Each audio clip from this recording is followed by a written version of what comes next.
Okay. Yep, we are live. How you doing? I'm doing great, Jack. How are you, man? Oh, I'm good. I'm good. Uh, Go ahead and give a little introduction about yourself. Yeah, hey, I'm Zach Marsh. I'm an actor, filmmaker, and musician based in Toronto, Canada. I wrote and directed a short film called "A Talk in the Park" in Okay. 2022, which had, a year and a half long festival run. That is on YouTube now. Anyone can watch it anytime. Mm-hmm. All that I ask is any letterboxd users who watch it log the film, whether you love it, hate it, or are indifferent to it. And I'm working on a couple albums right now, and I'm actually writing my first and second feature films at the Let's moment, go.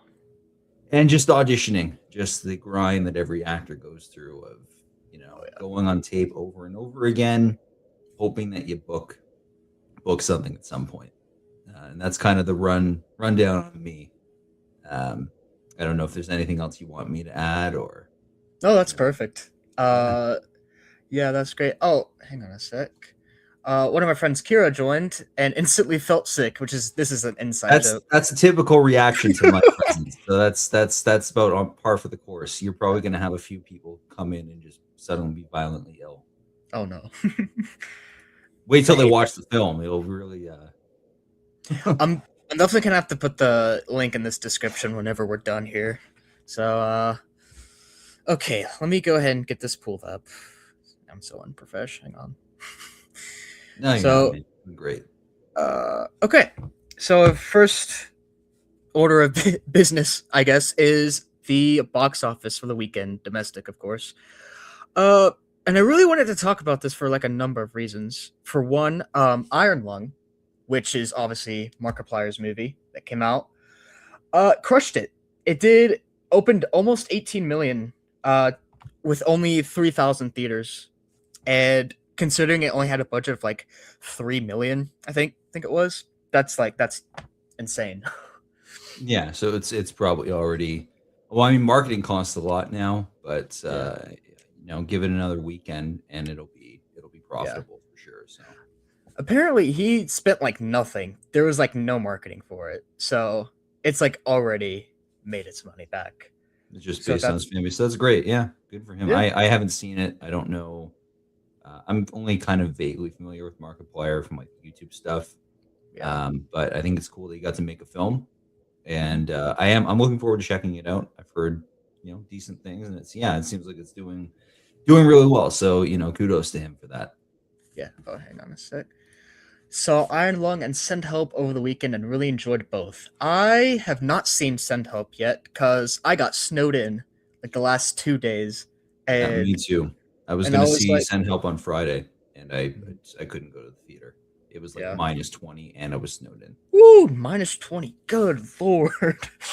uh, yeah, I was like, I'm not gonna risk my life to see a movie. I can wait.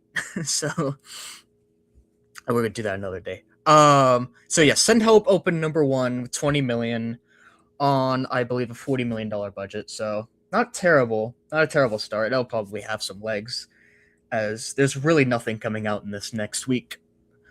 Yeah, I Um, think you can get to what do we need to get to, like 60, 70. You could probably do that. Probably, yeah. Number three was Melania, opened with $7 million, but it's still gonna tank because it was made for like $75 million, which is insane.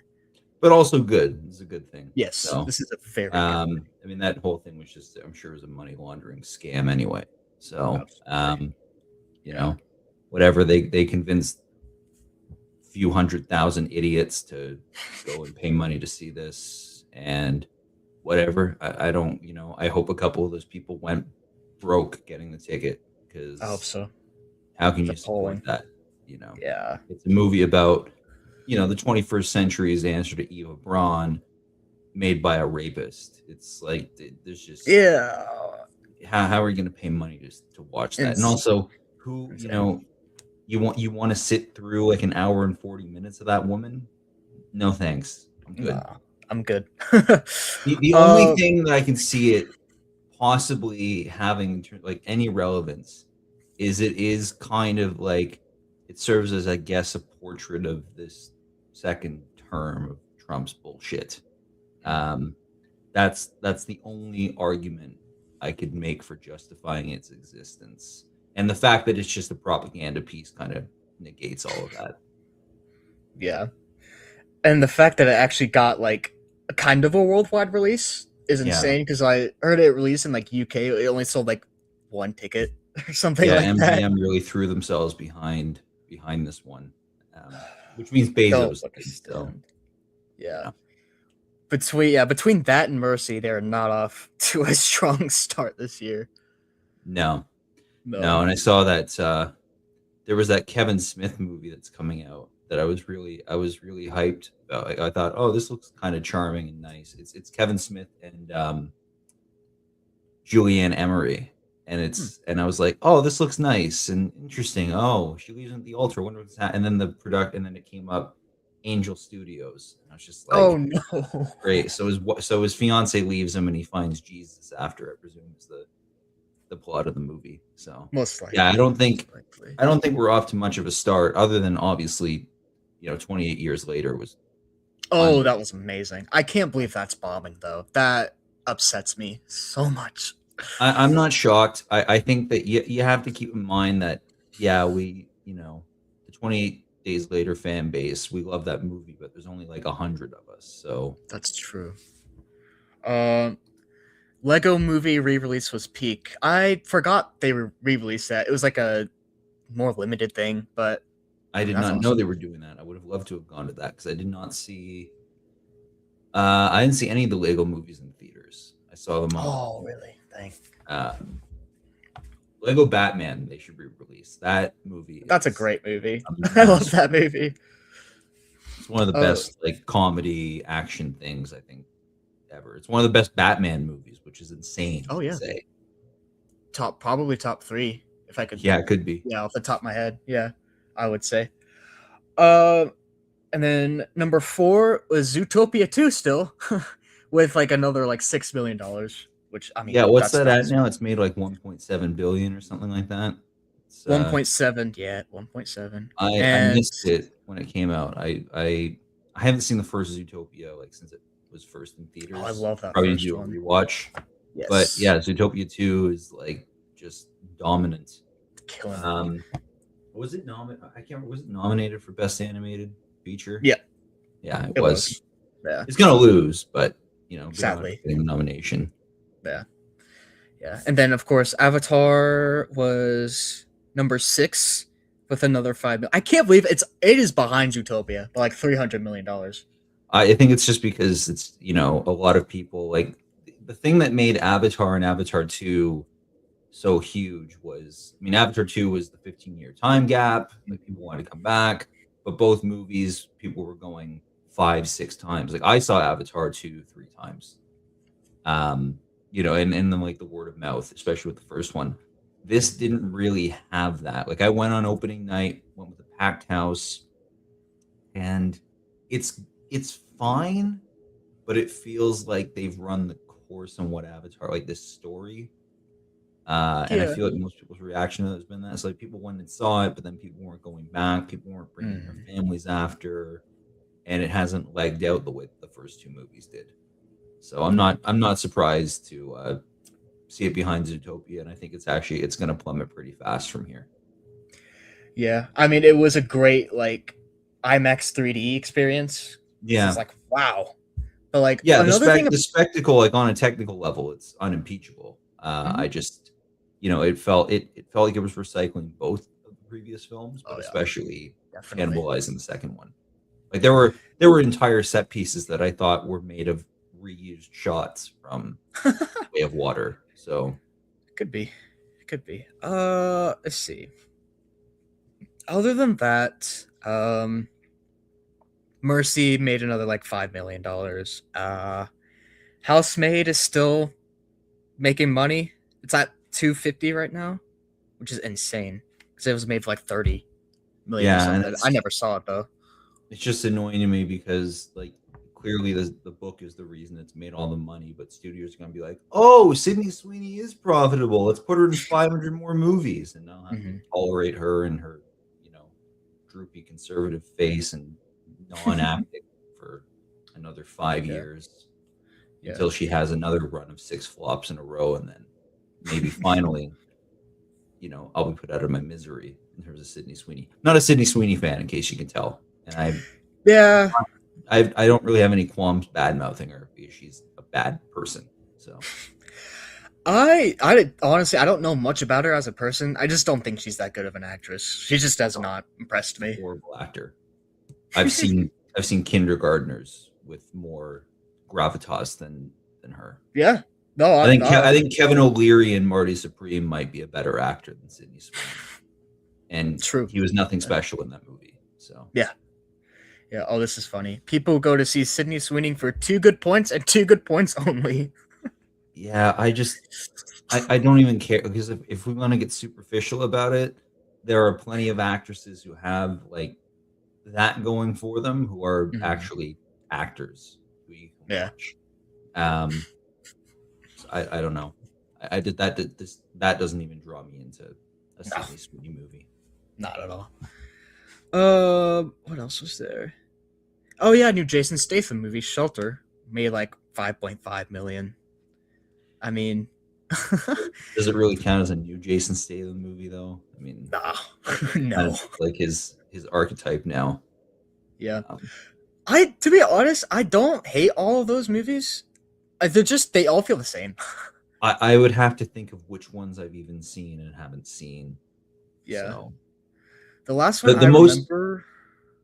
I was just gonna say the last one I remember was Beekeeper from like 2 years ago now. yeah, I didn't Not see bad. Beekeeper. I didn't see Not a bad little movie. Beekeeper. The last one I know for sure that I saw, maybe it was the last one chronologically, was whatever the last one he did with Guy Ritchie was. The bank heist one. Oh, was Colton it the Colony's in it too. Operation? Oh, was it Operation Fortune? Was that the name of No, it? no, it's like Oh, Wrath of Man. Was it Wrath Wrath of of Man? Man. That's right. Mm, Yeah, Wrath of Man was like kind of bland, but I thought Statham was mm. actually really interesting in it. I feel like we haven't seen that kind of work from him much lately. And Yeah, I like him. I like early Jason Statham. I think is fantastic. Like his performance in Snatch is incredible, and I I just still wish need to that he see would that. do more like that. You know, Yeah, um, rather than like just being this. Like he can do all these action movies, and that's cool. But I think he's actually a really underrated actor, and I think when he's playing a certain role, he kind of digs into it and you get some cool work out of him. And I feel like oh we yeah. haven't seen that version of Jason Statham in a while, and Totally I'd agree. like him back. Mm-hmm. Oh, I agree. I agree. Another Sydney Sweeney joke. JT Miller has great jeans. Oh my god, To be honest, I hate wearing jeans. Just in general, I find them so uncomfortable. Always just I in shorts. So. I have to think of the last time that I didn't wear jeans.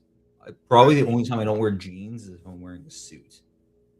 Mm, Um, I don't know. It's just something about denim. Maybe it's a Canadian in me. I don't know. maybe, but also like whatever jeans I find, they always have like the worst pockets. My stuff like barely fits in them. It's Yeah, jean terrible. pockets are pretty bad. Hmm.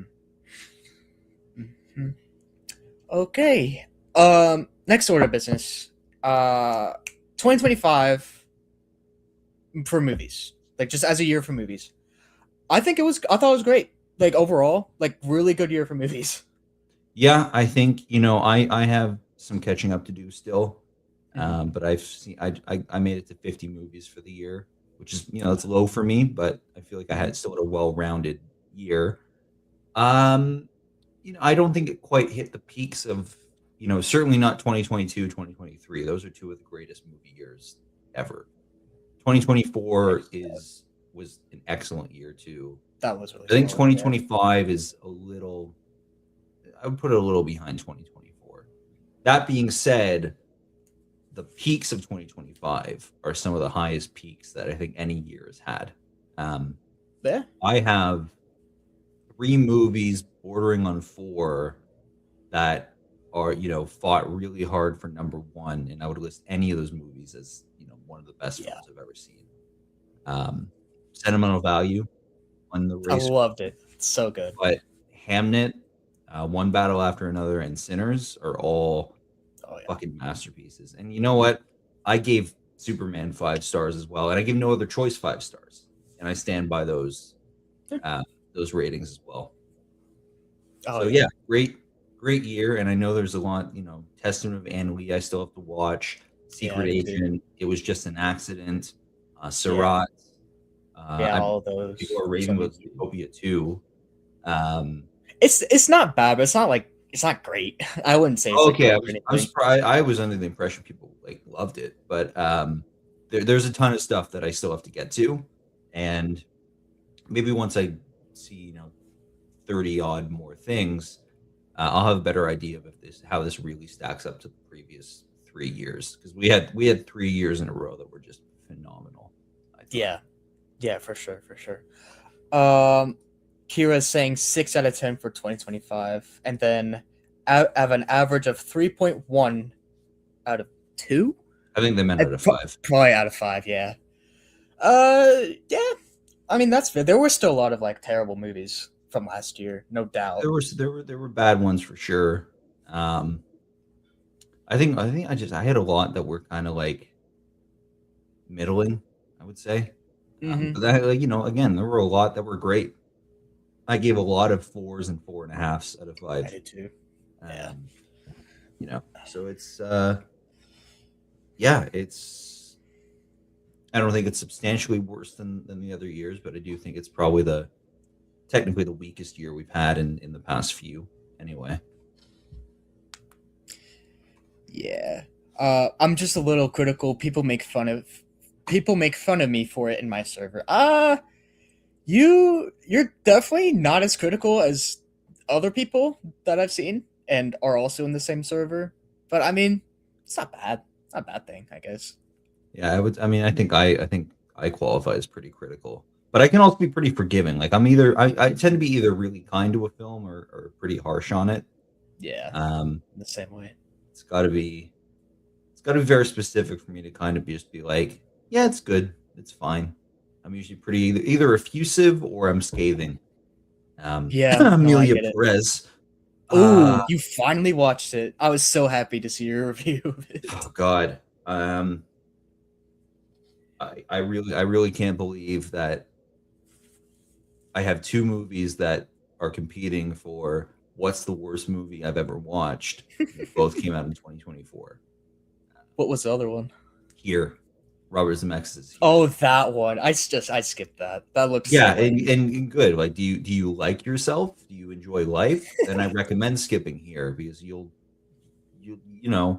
there's a small part of you that will come out of seeing Here.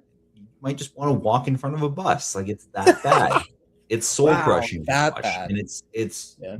it's so fitting that Zemeckis made it. I think I said this in my review, because it is the movie equivalent of someone who's seen Forrest Gump, and only Forrest Gump. It's the only movie they've ever watched, and they said, "What if we made this, but it all took place in one living room?"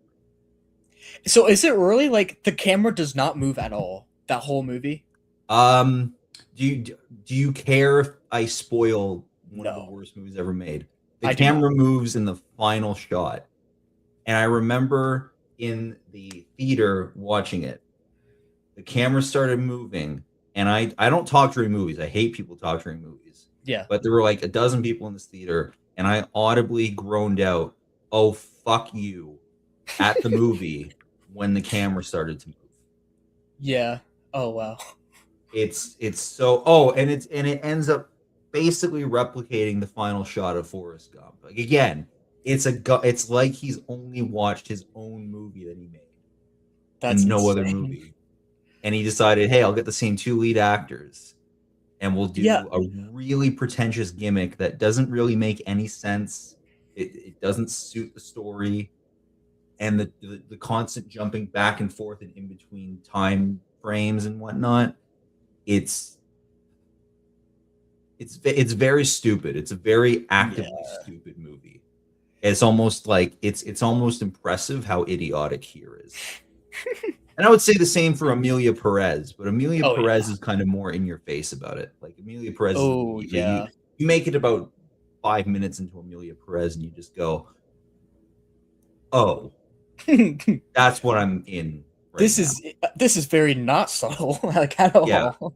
Yeah. So, Oof. um, yeah, I think those are the two worst movies I've ever watched, and they both came out Yeah. in the same year. But And that, knocks 2024 down a bit of a peg too.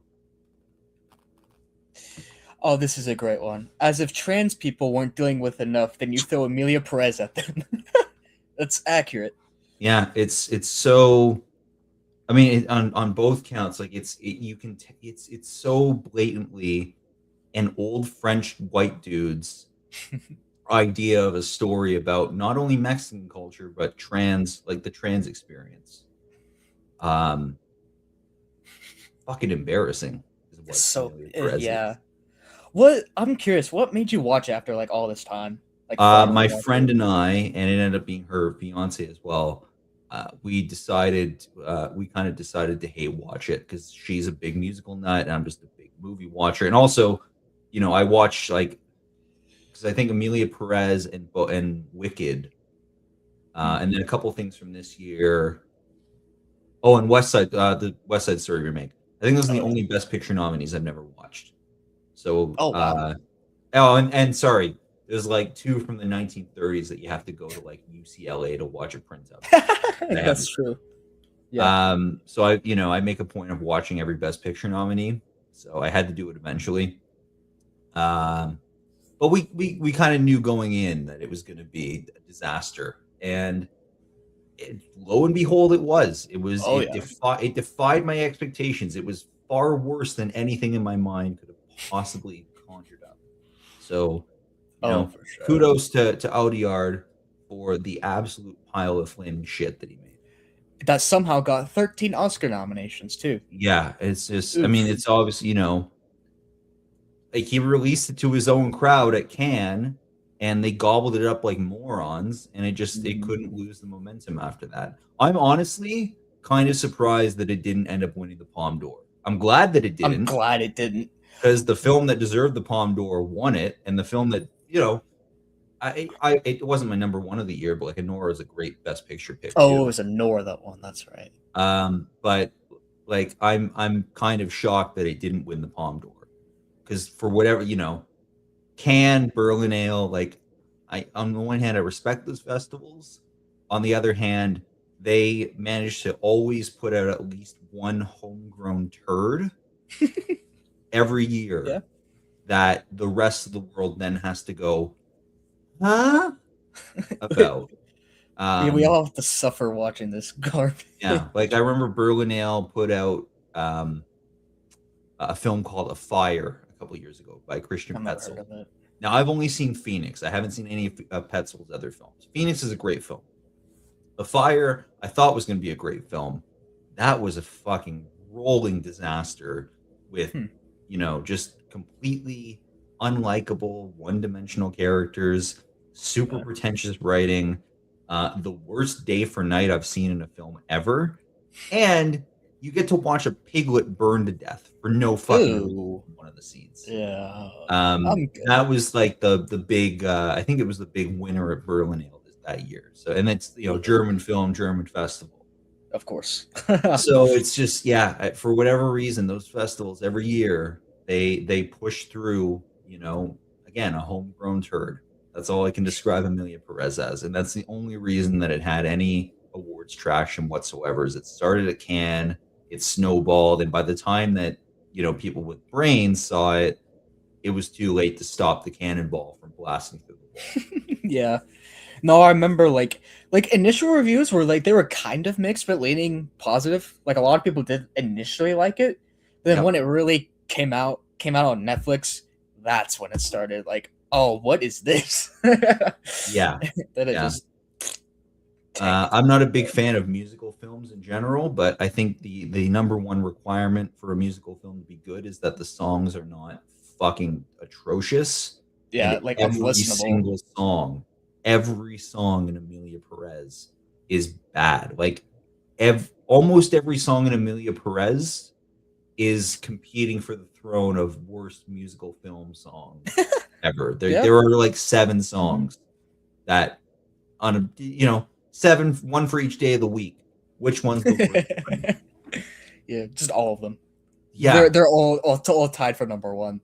horrendous. And yeah, it's, and people, like people see me post like say things like this, and Gene Siskel, who I adored, Mhm. would get the same flack of like, oh, you just want to hate the movie. It's like, no, to No, that's not paraphrase it. Siskel, I would rather watch Everything Everywhere All at Once 1,000 times in a row than watch a Yeah, bad movie once. yeah, I tend to agree. Okay, there's there's some silly would you rather that someone wants me to answer. Would you rather have your hands and feet switch places, or at any random time of the day, an image of naked Megamind is ingrained into your mind for 2 hours? I'll deal with the naked Megamind. Go ahead. I think I would agree. That's a very strange question. I'm just,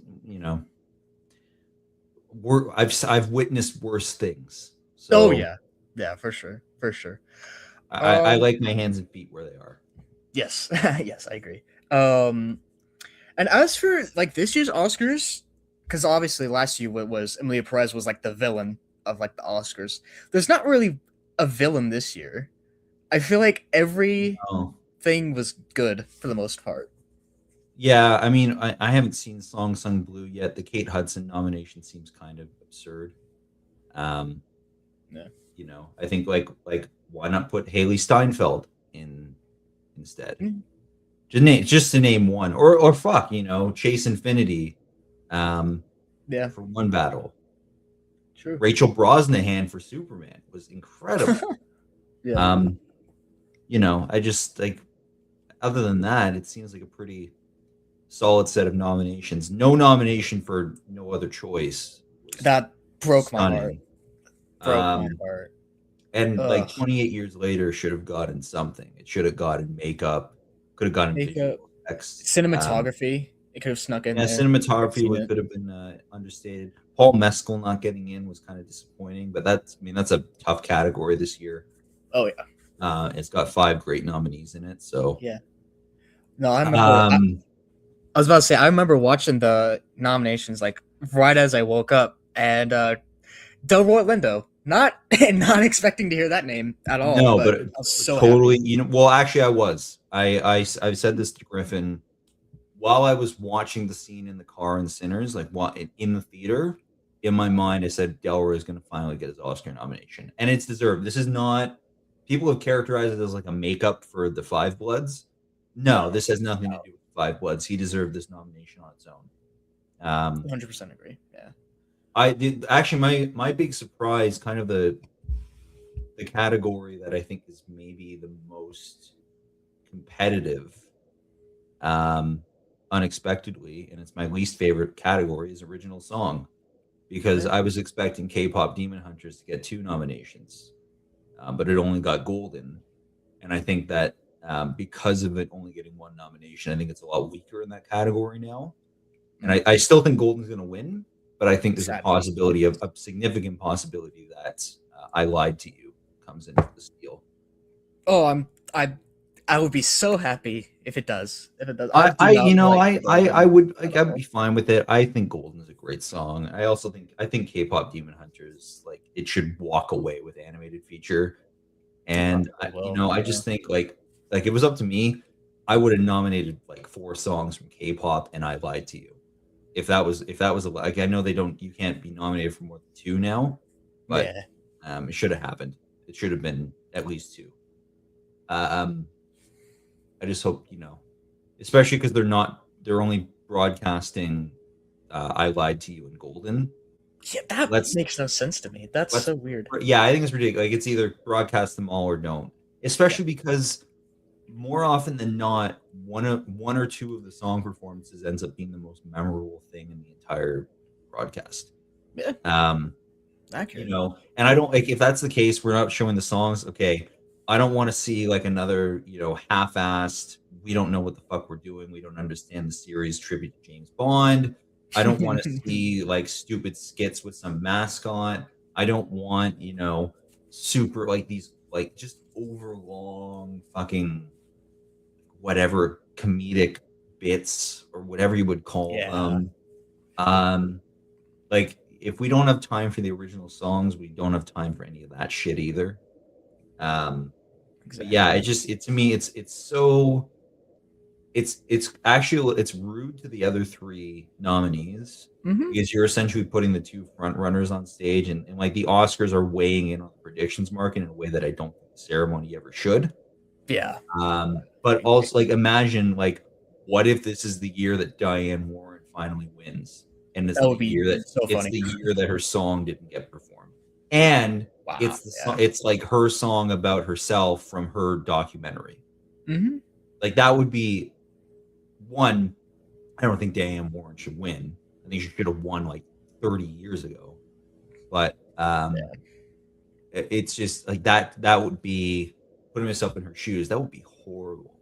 That would Oh, be dude, I would feel horrible so to bad. be for that to be the moment that you Yeah. finally win an Oscars where your song got sidelined, and it's, Yeah. arguably the most personal song that she's ever made. Hmm. Yeah. So, Has to be. Uh, I don't know how big of a hot take this is. I think they should just do away with best original score, or not score, best original song. I I just don't agree. I think. think it's the worst category. Like, I Yeah. think, especially because, like, in half the cases, the song's not even in the movie, or No. it gets thrown halfway into the end credits. Yeah, about to say just in the credits. Is almost like, for me, the song, either it should be used as part of like a set piece, like, for example, "I'm Just Ken," Yeah. um, or if it is like over the titles, if it's over the title sequence, like a Bond song. Hmm. And if it comes, if it's used in the end credits, it should be this is really specific. It should be used at the start of the credits only. Is the only way it can be eligible, and like it has to be the first piece of music in the credits, Yeah. and it should have to really put a capstone on the film you just watched. Like, I mean, I always circle back to it, but "This Is a Life" is the most flawless, like, just little coda, little tag you could put on Everything Everywhere All at Once. It fits Oh yeah. so perfectly coming in from that final shot, and it kind of lets the film like drift off on its own beautifully. Um, but most movie songs don't do that. Most movie songs are thrown in slapdash, or sometimes they don't even appear at all. Yeah. And that's really my big bugbear with the category, more than like any specific nominees or the unending Diane Warren fiasco. Um, Hmm. it's not a good category, and I don't know. Sometimes I'm not particularly happy with the winner either. Like, sometimes it Yeah. goes to the. That's actually why I'm surprised Diane Warren hasn't won, because sometimes it's gone to like I'm sorry, that came in from behind and took it. Um, Yeah. Yeah. you know, like, I'm a huge Bond fan, but I hope that the next Bond theme, even if it's amazing, I hope the next Bond theme loses, because it's just like that's become the new Pixar animated feature thing, where it's like a Bond theme comes out, it wins the Oscar by default. Mhm. Past three Bond themes have all won the Oscar. Yeah. So Yeah. I think they should do away with best original song and then replace it with best stunts. Because like, where's that category at? I hate that they're introducing a stunts category next year. Really? I Why? really hate the stunt thing, because I just think, how long is it going to be before someone gets killed chasing an Oscar? Mm. Yeah. Um, No. I understand that. Casting, on the other hand, casting's a fantastic That's a category. great. Yeah. I'm That's a really great happy that's category. added. I really, really loathe that we're getting a stunt category. I think within 5 years there will be an on-set fatality because of this award. Yeah. I mean, I don't know. Like, my kind of mindset for that was like, these people, like, they're putting their lives on the line pretty much for like these movies, and I just thought they should be like recognized for that, like all Yeah. the work they put into it. I But I and I do, I see that side of the argument. I just think you're going to have directors and even stunt coordinators who are pushing limits harder mm, just for the sake of chasing this. Like, people are going to, it's not there. It's going to be you're going to get stunts that don't suit the story of the film they're telling, and you're going to have it's going to be like risks that are taken and whatnot. Like if the stunt category has like safety and application of safety is a requirement for a I would hope nomination, so. Yeah, that would put my mind at ease. I don't know if that they're doing that or not. I don't think they are, they should. but it I should mean, that be. would make It should be. sense. It should be a factor. Oh yeah. Um, I would be more open to that. But as it stands, I really I don't want. I really don't like that that's a category. Mhm. I also think it's funny that they're introducing it as a category after Tom Cruise is more or less done with like the kind of I think it seems to me anyway he's done with the kind of stuff that would have gotten him nominations and wins. Yeah. Because I feel Final Reckoning really felt like a capstone on like that era of Tom Cruise's career. Do I think he's never going to do a stunt again? No. No, Do I he'll think he'll that do he's going to something. ride a motorcycle off a cliff into a parachute jump No, again? probably I not. don't think so. Yeah. He'll do his own like whatever physical like the Inarritu movie that's coming out, whatever physical stuff's involved in Oh that. yeah. I don't think there's going to be a stuntman involved in any of the dancing and whatnot. And whatever else, I really don't know what to expect. But No idea. I think the Top Gun Mission Impossible Tom Cruise is a person that we've seen the last of. Yeah. And it's just 'cause he's very what, funny to me that there's a stunt category now after. rather Yeah. than like 10 years ago. Yeah.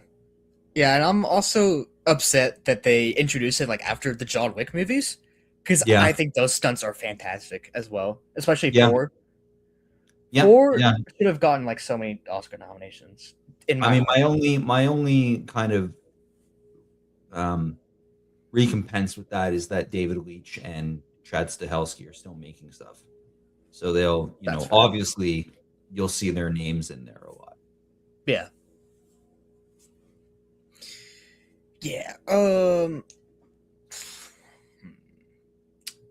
What have we gone through? I guess back on the topic of like 2025, what were like some of the worst movies you saw that were released last year? Well, Section 31 was the worst. That was awful. I hated The Running Man. I was shocked at how much I hated The Running Man. I I didn't love hate Edgar. I love Edgar Wright, and I like Glenn Powell, and I like the original film. I thought, and it seemed like Edgar Wright has said this is like his passion project. Like he's wanted to make this film for 30 years or whatever. Did not seem like it. I could not believe I could not believe how like severely I despise that movie. Was there anything else? I'm going to point my list now. Oh, Good Fortune. Good Fortune is Oh, one I of the never worst saw films that. I've ever watched. Really? Wow. I don't know if I've seen a worse lead performance than Aziz Ansari's performance. Certainly not a worse lead performance that was directed by the actor in that role.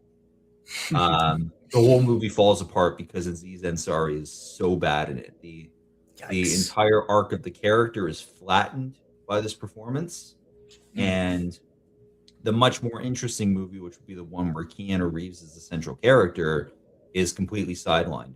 You probably get is he about not in it that much? He's not. Well, he's in a fair bit of it, but he's mostly sharing the screen with Ansari. Oh. The most interesting 15 minutes or so of the movie is when Keanu and Seth Rogen are like out on their own. Yeah, that does sound. And that is a way more compelling movie than the one we got. Together, I will give a special that was shout out to very because mediocre. its director is a fucking ripoff artist, and he should be blacklisted from Hollywood. It's fucking disgusting. I have not seen.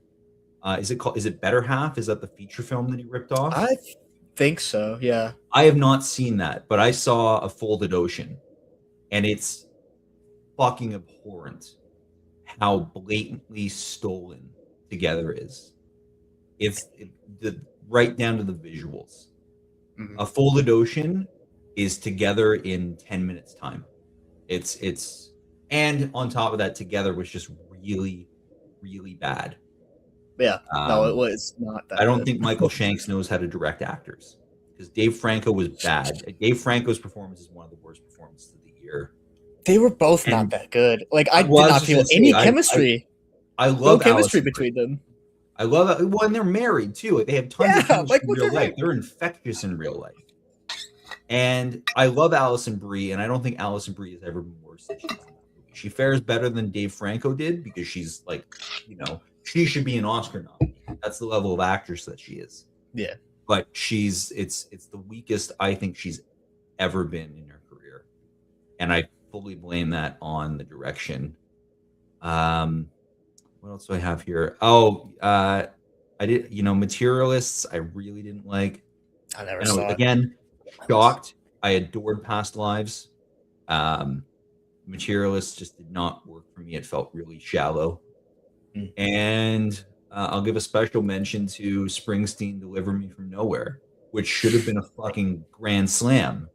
You're chronicling the creation of one of the greatest albums of all time, and the psyche of the genius who made that album, and you somehow don't capture any of that.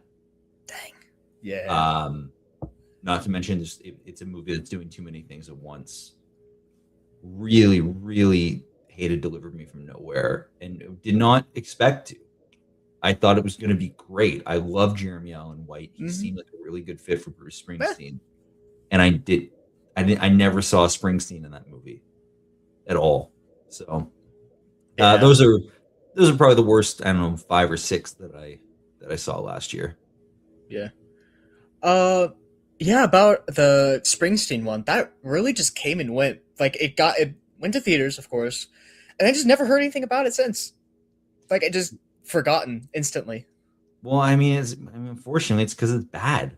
It's Yeah. bad, and the best you can say, like, Jeremy Allen White's performance is emotionally believable, but it doesn't capture the spirit of Bruce Springsteen, I think, at all. Um, I'm not surprised that his awards campaign collapsed really fast Yeah, because it really it's did. not. It's far from his strongest work. He's infinitely better in The Bear than he is in this Yeah, he's movie. so good in that show. Dang. Jeremy Strong was the best thing about the film. Oh, I didn't know he was in it. He plays John Landau, who was like the producer / manager for Bruce. Nice. Like career long collaborator, still to this day, and he really nailed playing John. And there was such depth to, him listening to the music, him not knowing how to help his friend and creative partner who's like falling apart. That was the most interesting stuff in the movie, and the rest of the movie around it just didn't have anything to hold it up. Dang. That sucks. As for my list, a lot of this is like kind of not surprising. I've got Strangers Chapter 2 is my least favorite. Like, I've heard absolutely both those horrible. movies are absolute ass. I haven't They seen are. either one. The biggest mistake, one of the biggest mistakes in just movie history I've seen, is turning The Strangers into a franchise. That should have just been a one and done, just But of course, I guess money talks, and it's awful. I hate it. War of the Worlds #2. Oh God, I haven't seen it, but I do. Yeah. I almost feel I want to do like the Amelia Perez thing, except I think I'm actually gonna have a lot of fun with War of the Worlds. It looks so unbelievably stupid. Oh yeah, it is. And yeah. it's just, you just laugh at it the whole way through. Like, I saw the one clip I saw is like when his son gets killed and it like freeze frames on his face, like it's just like, it's so funny. Oh I've got to watch that one at some point. That's very high on my catch up list, I think. Oh yeah, that's the only reason it's not #1 is because it's like actually fun to watch. I saw it twice, once by myself and once with like a friend who we just watched bad movies together, and like that's the perfect one for us. Then third worst was Electric State. That's the Millie Bobby Brown, Chris Pratt thing. Russo brothers. The Russo brothers. Yep. Yeah, haven't seen it. I haven't seen any They Russo brothers things since the Gray Man, which I Greyman wasn't a was fan of. bad. That was bad. I don't think I'm actually have I have the mindset that like Doomsday is not going to be good. I just don't I think it's just going to I be just good. think Doomsday. It just seems like they don't know what they're doing with it. Like they're trying to do everything They're just throwing and everything at the wall. have every character in it at they possibly can at once. And now I saw like the follow up now is going to be split into two parts on its own. So this is going to be like a Oh three wow. part odyssey Good grief. with this. I don't know. I'm really not excited for Doomsday. I don't think they like. There hasn't been a good ensemble MCU film since Endgame. Because I don't really even count Thunderbolts as an ensemble thing. It's so focused on Yelena, Yeah.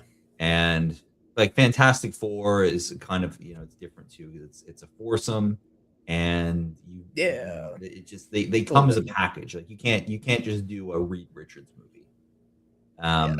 But in terms of getting like a big group together, like I think Eternals was probably the last one. It And just that's the only MCU movie I've not seen. I never saw it. it's it's mediocre. I think the issue is they needed to do what they did with the Avengers, which was do like four movies with like one or two of them each in one, and then do Mhm. the group together. But instead, you have to do the introductory movie and the team up movie in the same film. They cram it all in one. That sounds like a It's yeah, nightmare. it's a mess. The only MCU I haven't watched a couple of the television things. The only MCU film that I haven't seen is Deadpool 3. I just didn't I get to never it saw it in either. time. Yeah. I've Um, only seen the first Deadpool. it's So just it's been hard. Like I was 13 when this thing started, and I couldn't have possibly imagined in 2008 that I'd be sitting here 18 years later and it's still going. And yeah. it not only that, but it's releasing like multiple films a year. Um, Multiple projects in general, because there's gonna be like 4 shows this year or whatever. yeah, and they, So they they much. they need to get off television. They like some of the Yeah. television stuff's been great. Werewolf by Night was amazing. I heard that was good. Loki season one was great. I haven't seen season two. Moon Knight was great, and I I've like liked that, yeah. most of this has been fun. But there's just like watching three movies in a year that was manageable for me. I found a rhythm with the MCU. Yeah. Three movies and four miniseries became untenable. Like I don't have No. time. I'm behind on television in general. I don't have time to watch 4 seasons of something in a year and Oh. watch all these movies. Yeah. It's they need to get back big screen focused. Hmm. Um, Disney Plus was really bad for the MCU. It was kind of bad for Star Wars too. Oh Um, yes. Yes, it you know, was. and or aside. Mhm. Um, I just think these are two franchises that belong in theaters. Yeah. Uh, that's me. I don't know. Other people might feel differently, but I've really been. I've gone from being a lover of the MCU, really appreciating those movies for what they are, Mhm. to someone who's very tired of it. Yes, I And same camp. Disney Plus is most of the reason why.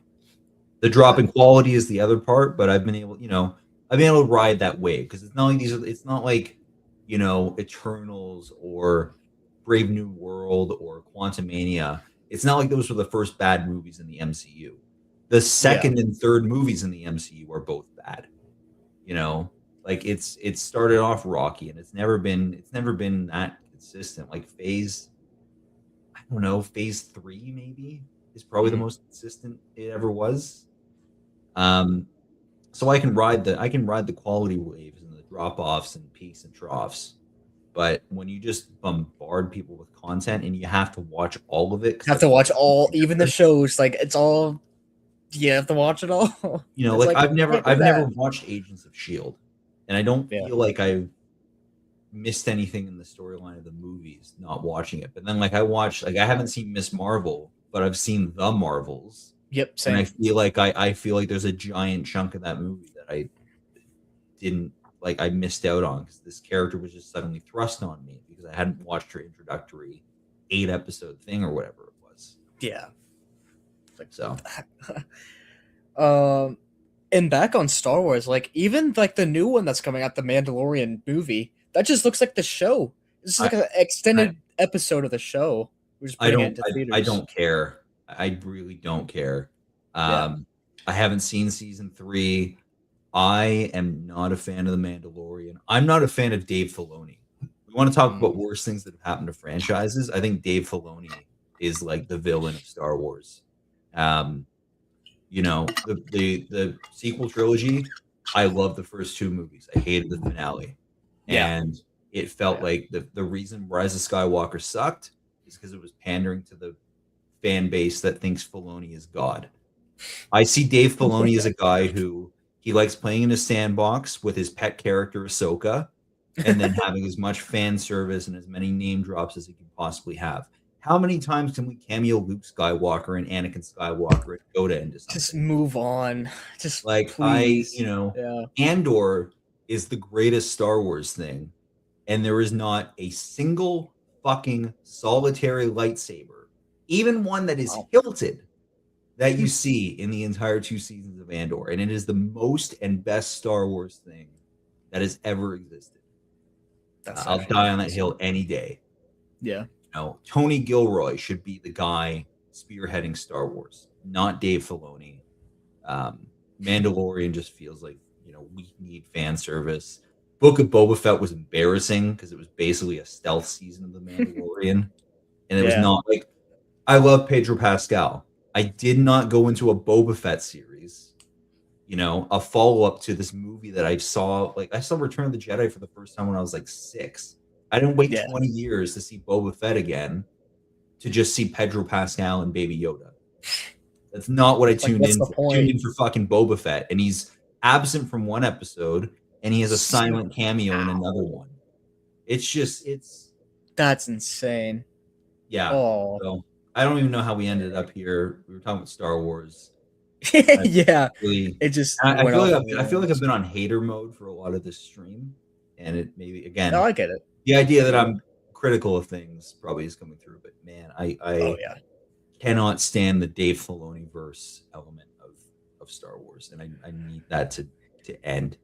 Like I'm crossing my fingers that the Ryan Gosling Starfighter movie is great Yeah. because it would be nice to have a story that has nothing to do with the Emperor, nothing to do with the Skywalkers, nothing to do with any of that shit. Just something that is Star Wars and about a character in this universe who is like just a guy. Because when you think Just about a guy. Star Yeah. Wars, that's the first movie is that like Luke Skywalker is just he's just some kid on a farm. Hmm. He has Yeah. the Jedi blood or powers or whatever midichlorian bullshit, but he doesn't know it.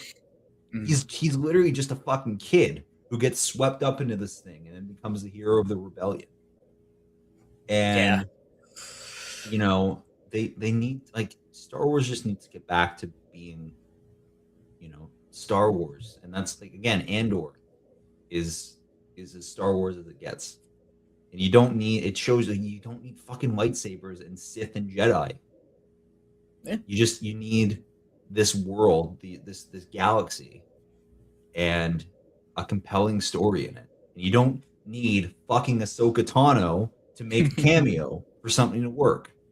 Yeah. And that's just I really hope that Andor and whatever this Starfighter movie turns into, I really hope they turn a new page on Star Wars, because otherwise I don't want to see a fucking Mandalorian anymore, man. I don't want to see that armor. I don't want to see Grogu. I just Yeah. want fucking Star Wars back, man. I want Star Mhm. Wars back. Yeah. So I kind of gave up with Star Wars after Rise of Skywalker because even then, when I was like 13 when it came out, I still thought it was terrible. I'm sorry, back then. when you were how old? I was because it came out like December 2019. I would have been like Twenty- 13 years old. You were 13? Dude, Yeah, I was 24. Oh yeah, that's right. My knees just started hurting. What the Oh man, sorry about that. 13? I was 13. Yeah. You don't even know what you were watching. 13. My God. 13. Yeah. But let's move on from hater mode and let's talk about like good movies now. Yeah, I'd love to. I'd love to talk about good Yeah, yeah, movies. yeah. Some of my favorites of the year we already mentioned, of course, like Sinners, No Other Choice, Sentimental Value, One Battle, like all of those, of course. Marty Supreme. I love Train Dreams. That's I have one of not my seen it yet. favorites. I'm It's really very excited good. to see it. It looks Yeah. like exactly like my kind of movie. It seems like it has a lot of lifeblood in common with Hamnet too. Oh, okay. Um, I've not seen Hamnet, on so an I don't. emotional level. So and I loved Hamnet. Yeah. I think Joel Edgerton is fucking Oh, he's amazing. so. That's like his best performance too that I've I, seen. I'm Like not it is I'm not so good. surprised. I'm not Yeah. surprised. Yeah, no, Train Dreams. It looks so effortlessly great, and I Yes. can't wait to sink my teeth into that one. Yes. You should make that the next movie you watch right there. It might Train be, Dreams. it might be because I don't know now if I'm gonna make it to the theater for Send Help, and I don't think there's anything else that's out right now that I'm like aching to see. Oh So yeah. I might sit down and watch Train Dreams this week. That's awesome. I hope so. Um I loved Frankenstein. I thought that was really good. It's great. Um It's great. It's probably the definitive Frankenstein movie. 100%. Like my mom who like adores the book and like teaches it, she was like, "Yeah, this is amazing." Even I'm she so was like, happy that Jacob "Yeah, Elordi got his Oscar nomination because he me too." completely deserved it. Even if Uh, he won't win, I'm happy to see him nominated. yeah, Like, I'm dang. sure Frankenstein must win makeup. Like Yes. what else Yes, could? 100%. Nothing else. Just give it that. Yeah, Just give that makeup. Uh I loved Weapons. Weapons is one of my favorites of the year so Weapons is far. great. I Like, actually like Barbarian a little more. oh, But no, it's fair. I think they're both great. Mhm. Barbarian to me was just like it almost like the rawness and kind of I don't want to say amateurishness but like just like you know um I don't quite know what I'm doing yet kind of Mhm. just guerrilla thing of Barbarian.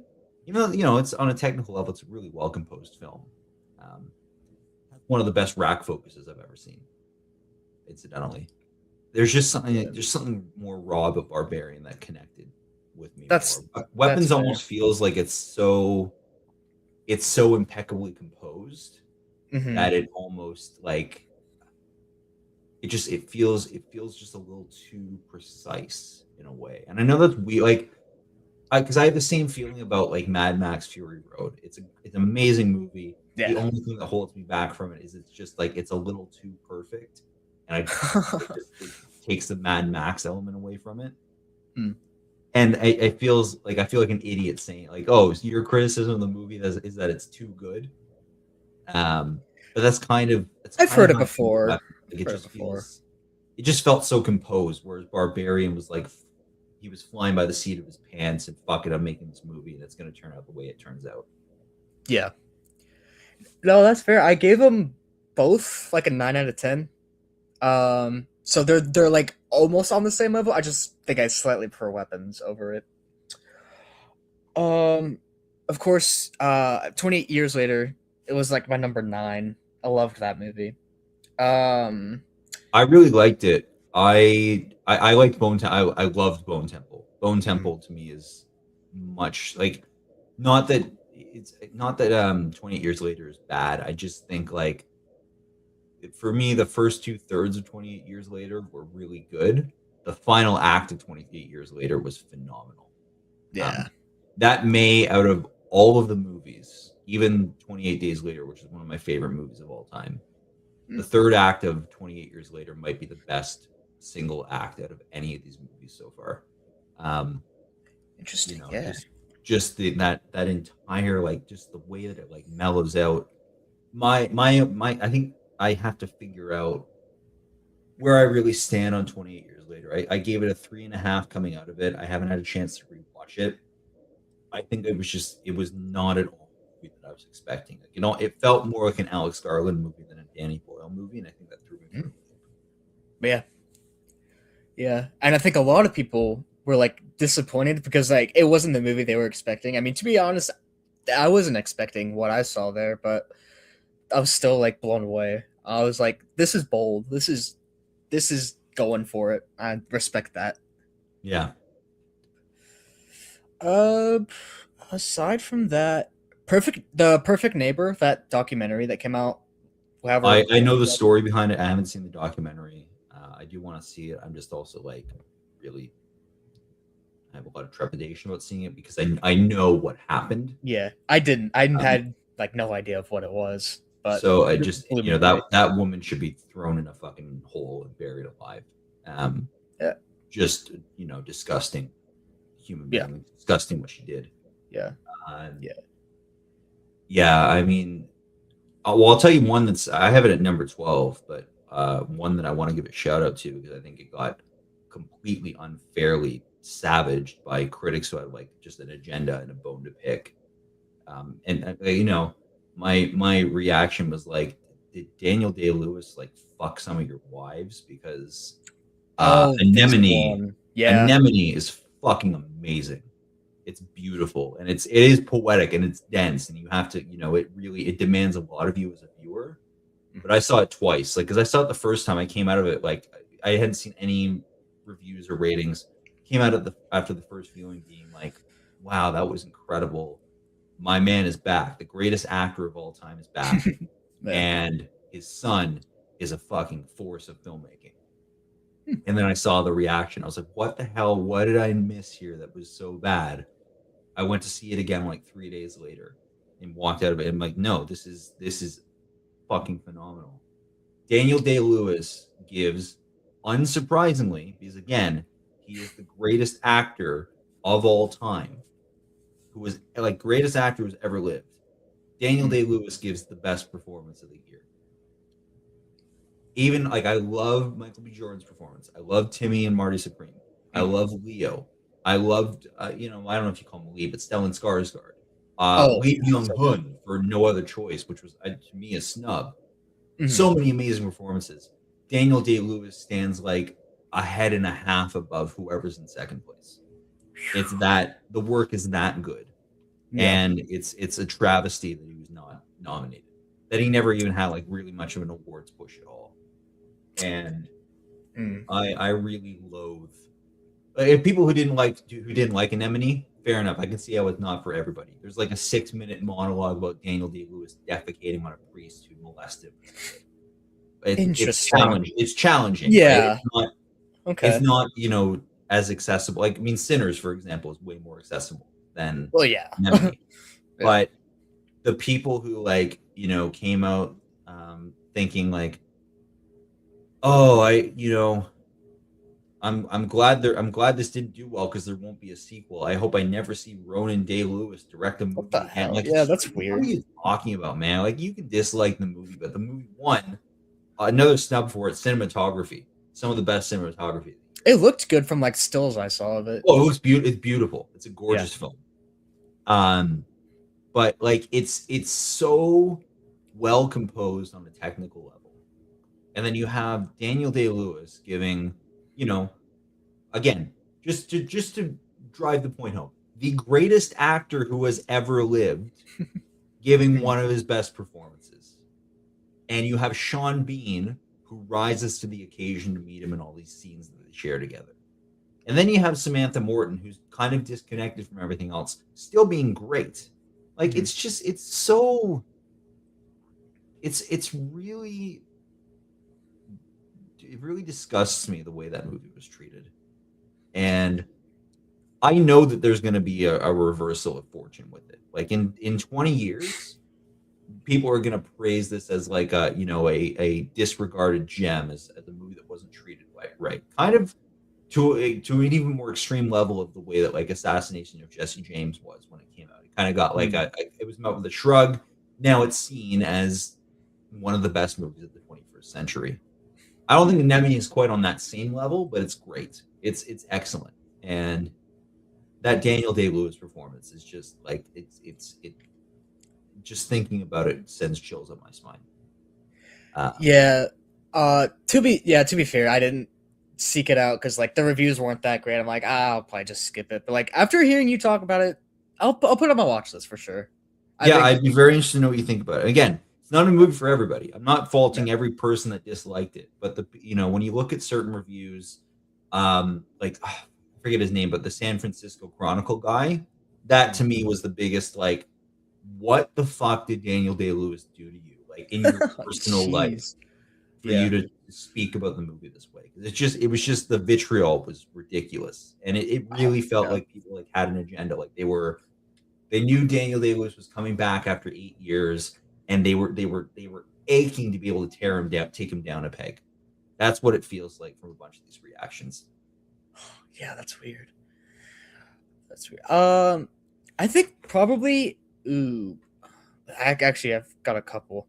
Uh, my pick for probably like the most, I guess, overhated, even though it wasn't like necessarily hated, but deserved more love, was Good Boy, the horror Didn't movie see with the it. dog. People hated it. I thought A people lot of like people just enjoyed didn't it. like it. A lot of Oh, people didn't like it. yeah, I haven't seen it yet. Yeah, it like it's an experiment that absolutely worked, at least for me. Like it took him like 3 years to shoot the whole like 70-minute thing because of the dog. But like that dog genuinely gives like one of the best performances I've seen this year or Yeah, last year. didn't Yeah, the like dog win like a horror award or something? Like it was best performance, and it it was was like yeah, the Astros, and I'm like, I love this. This is great. It's like he doesn't even know that he won an award, and he won. yeah. It's like this is awesome. But I'm also Um, just like a big dog person, so it makes sense. I'm trying to think if there's anything else that's like particularly I thought was underrated. Um, I'm not. No, I don't think so. I think most of my. Well, you know what? I think people were pretty harsh on A Big Bold Beautiful Journey, but I admit I have a Kogonada bias. Yeah, Um, it's his weakest film, but I gave it 4 stars. I thought it was really not bad. just believable, and Yeah, I accepted the premise, and like I meant the world of the film where it was.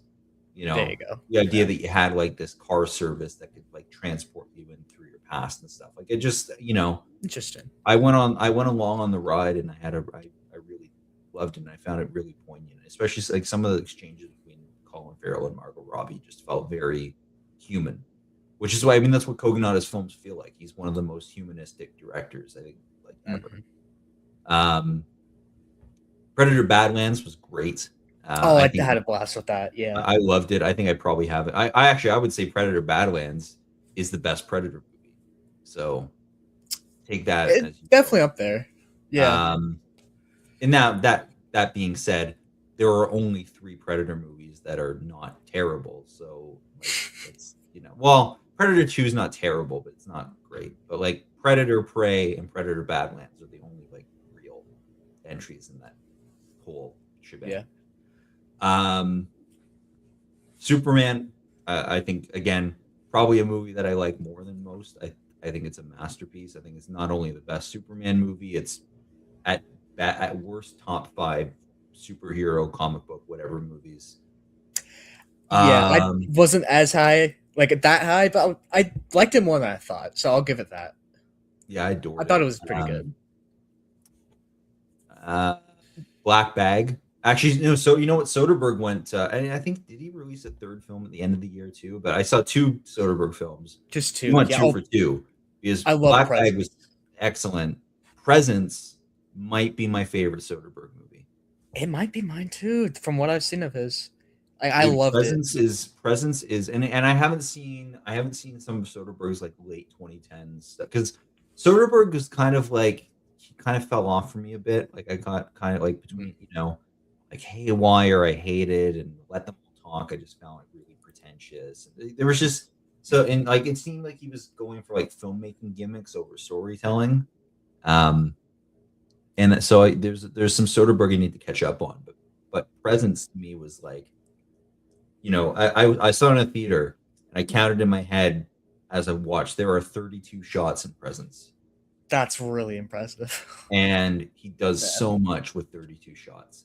he really does. It's insane. It's Now insane. that's a gimmick that really paid off. Yeah, yeah, and it's and I don't see it as a gimmick. Actually see it as a storytelling device. When I don't Yeah, want to spoil the movie for people who haven't seen it, but when you right. understand why the movie is shot the way it is, it really makes sense as a storytelling device. It It's so does. well Yeah. implemented. No, I agree. Totally Um, agree. that Presence is horrendously underrated. Yes. More people need to watch it, and Mm. I think it got kind of an uneven rap, undeservedly. Yeah, I agree. And it I don't only know if has I don't like know if there's a anything else that I would call underrated though. Actually, you know what? I really liked Final Reckoning. Dead Reckoning's better, but um, people really tore Final Reckoning apart. But and granted, the first like hour of it is not great. It's a lot of no, no. exposition dumping, and it also it annoyed me because I felt like I felt that my loyalty to kind of the franchise and having seen all the movies and having been there for Dead Reckoning wasn't really respected because it spends so much time recapping Dead Reckoning that you might as well not even watch Dead Reckoning. But once you get past that first hour, once he gets into like the ocean and the submarine, it Oh yeah, that bit's really pretty finds awesome. another gear. I think I don't know, the last like hour of Dead Reckoning might be the best hour of Mission Impossible. I wouldn't go that far, but it's the best part of the movie for sure. Yeah, I would stack it up against like anything. Again, Mission Impossible Fallout, one of my favorite movies of all time, probably my favorite Great action movie. movie. Great And movie. Yeah. I would stack up that last hour or so of Final Reckoning. I'd stack it up against anything in Fallout. Wow. Yeah. No, I gave both the Reckoning movies like a 7 out of 10. I thought they were decent, but like 4 through 6, I just prefer a lot more than those last two. For me, I'm 6, 7, 4, 5, 8, 3. I think would be mine. That'd be where I land. I think three's great. Three's kind of become underrated. I've only seen like the beginning of it, and then I just stopped watching. I don't remember why, but I need to finish it. I think the biggest issue with three is just it does feel very like it's shot in a very television way. Um, Yeah, that's what I got. That's what I thought. I think Abrams did a much better job of like going to the big screen just on a on a visual level and whatnot with Star Trek than he did Mhm. with Mission Impossible. Mm. But on the Even other hand, Mission Impossible 3 is also the one that kind of feels the most episodic. Like it almost feels like it's an episode of the show of like a a version oh of the show that doesn't exist. So yeah, I understand why it's shot that way, but yeah, it kind of it hasn't aged the best on that front. But as a story, just as a movie and as a story, it's got a really compelling plot. So I encourage you to go back to three. yeah, definitely. I haven't seen the first two in like a million years, and yeah, three I never saw. So I You- just need to go back and watch them all again. yeah, you can skip two. Skip two. I plan on giving it at least one more fair shot, but then if I didn't like it, I'll just skip it from now on. Mission Impossible Woo is what I call it. You say poo or boo? Woo, Woo, Boo. because A it's woo. John Woo. John Woo. Yeah, you're right. And it's an American John Woo movie, so Yeah. you get exactly what you're expecting because he's of all his films, John Woo's Hong Kong stuff, amazing. His American stuff, not so much. He's made two good American movies, Face Off and Hard Oh yeah. Target. All I of his need to see other those. American stuff, Yeah. you can just kind of throw it in the trash. Yeah. Oh, I did want to bring up this movie. It wasn't like hated. I mean, a lot of people didn't like it, but I feel like we were higher on it than most people. Was Black Phone 2. Oh my god, dude, I adore Black Phone 2. I do too. I That's love that you know movie. what? I I'll embarrass myself in front of your viewers if I have to. I give Black Phone 2 5 stars. I don't blame it. Yeah. Black Phone 2 is my favorite horror sequel ever. Um, and one of my favorite horror movies. I loved it. And I loved the first one. I thought the first Black Phone was First one's great. but Yeah, I love it. this was just fuck man. The only way that you could have made this better at all, I understood why they didn't, and I'm fine with them not doing that. I wish there was a kill count in this one. Like at least like the two whatever council or people that the Oh asshole yeah. husband. If they had been killed instead of just wounded, I would have been. I think that's the only way that you could like enhance this. But then it wouldn't make sense to end the movie on the note that it does. I also really respect them for like it really feels like an ending to this story. Like Yeah. because I can't I went into it being like, okay, come on, Black Phone 2, this isn't necessary. There's no this isn't gonna make sense. And they justified it. I felt like they really justified it. Yeah. And they put a proper capstone on it. And I had to say, man, like Mason Thames, He's so what a good. fucking actor. Like, that dude, I think he's like the same age as you. You're what, He's, I think, a year Anyway. younger, but like, he's around my age. right, 18, 19? Yeah. Yeah, 18, so he's 19. like same age. I will watch that kid in anything. He Oh, I will too. knocked it out Yeah. of the park. I went to see Regretting You solely because he was in it. That was the reason I went to see the movie. And Yeah. lo and behold, he was the best thing about the film. That kid is the new like Ethan Hawke. It's Yeah. fitting, like obviously like Ethan Hawke is the villain in Black Phone, but he reminds me so much of Ethan Hawke in like Dead Poet Society. I still haven't seen that. I need to. That's you got to cross that off your list, man. Oh, I know. I know. Like I don't know if you were a Robin Williams fan. I guess Robin Williams was kind of before your time. That was because he died when I was only like 10. So I think he might have been younger than that even, but because it was what 2016, 2015, 14, I think. Oh, 2014. I mean, I would have been 8. That's one of those things. Like that was a you remember where you were kind of day. I was in line at an HMV, which is again, I don't even know if HMV is something that you have an awareness of. No, I know it. I've heard of it. Yeah. I was in line at an HMV and I got the notification on my phone. I fucking screamed in the middle of the HMV line and I stormed out of the store. I had like 6 CDs in my hand I was going to buy. I was with my girlfriend at the time. And charge of the store. Anyway, that's a side note. Robin Williams. That's a whole separate thing. Yeah. Robin Williams is amazing. Dead Poet Society. You owe it to yourself to watch. Oh, especially as a writer and as an artist. Yeah. But watch Ethan Hawke in that movie because he was like 17, 18. And I think you'll see a lot of the Mason Thames parallels. Probably. Because Ethan Hawke is one of my favorite actors just he's amazing. He's amazing. So good. I haven't seen Blue Moon yet, but I haven't either. I need to. I'm really happy that he got nominated. Right now, just on the verge of not having seen the movie, there's a couple of people I would have put in there instead. I might feel differently once I see the film, but Ethan Hawke, amazing. He's an incredible actor. Great actor. He's so intelligent. Like he's so. I love hearing him talk. Like I love hearing him talk. Like he just understands. He understands this thing so well. Like the depth of understanding and commitment that he has, especially working with Linklater. It's so inspiring. Yeah, like Ethan Hawke and Richard Linklater is, I don't know what my favorite director-actor collaboration is, but that's in the short list for sure. They get each other and they get what they're doing and they have such profound thoughts about the work that they're making together.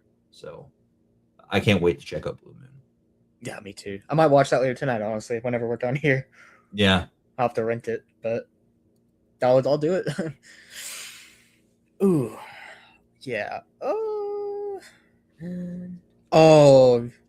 just saw Caught Stealing on my list, which I actually really liked, surprisingly, because I hated the trailer. It played during like every single movie. The trailer was everywhere. I skipped the movie because of the trailer. I was bombarded on it.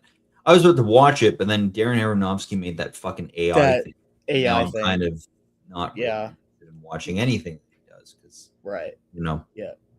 I really feel like if you make like an AI TV series, your Wikipedia should fucking say former filmmaker. I see that everywhere, and I totally agree. Baffling. Caught Stealing, I'm gonna have to take your word on because my interest in watching it plummeted. Yeah, like I liked it, but now I'm like, because he did that thing. But I still like the movie, but now I don't want to tell people to go watch it because of what he did, what he just did. Yeah, you feel a little dirty now about having. Yeah, I do. Yeah, that's the worst. I hate that. Yeah, and I was gonna watch Requiem for a Dream at some point soon, but then I'm like, now I don't want to anymore. You've never seen Requiem? I've never seen it. I mean, it's pretty. I'd say pretty easily his best movie. So that's what I've heard. I've heard just Nothing but amazing things about it. It is one of those movies though you watch it and it's amazing, but you never want to watch it again. Like the whale was Mhm. the same way. I love the whale probably I more than didn't care most for it people, actually. but Yeah. like I don't see myself ever watching it again. Yeah. I think that's one of like the few examples of a movie I've seen where like I think it worked better as a stage play than a movie. Yeah, I just for whatever reason it just didn't, connect with me as movie yeah. wise. Um oh, another overhated movie. Tron, Ares from Have not last seen year. it. I I like Tron a I'm lot. I'm just kind of like I don't mind the original Tron. I'm not a fan of Legacy, although Oh, that that was when it hurts. came out. Like I saw it when it came out. Mm. I wasn't on the Joseph Kosinski train at that point. I wasn't on the Joseph Kosinski train really till Only the Brave, and I wasn't Oh like yeah. really, really on the Kosinski train until Top Gun. Mhm. So it's Oh, been like it's been like did you not 15 like years. Oblivion? I'm not a fan of Oblivion. Oh dang. Um, but it's been like 15 years since I've seen Tron Oh, you Legacy. gotta I'd like to give it a revisit it. shot again, but I don't know, man. Like even the Nine Inch Nails score. Like at first, I was like, "Cool, fuck, Nine Inch Nails are back."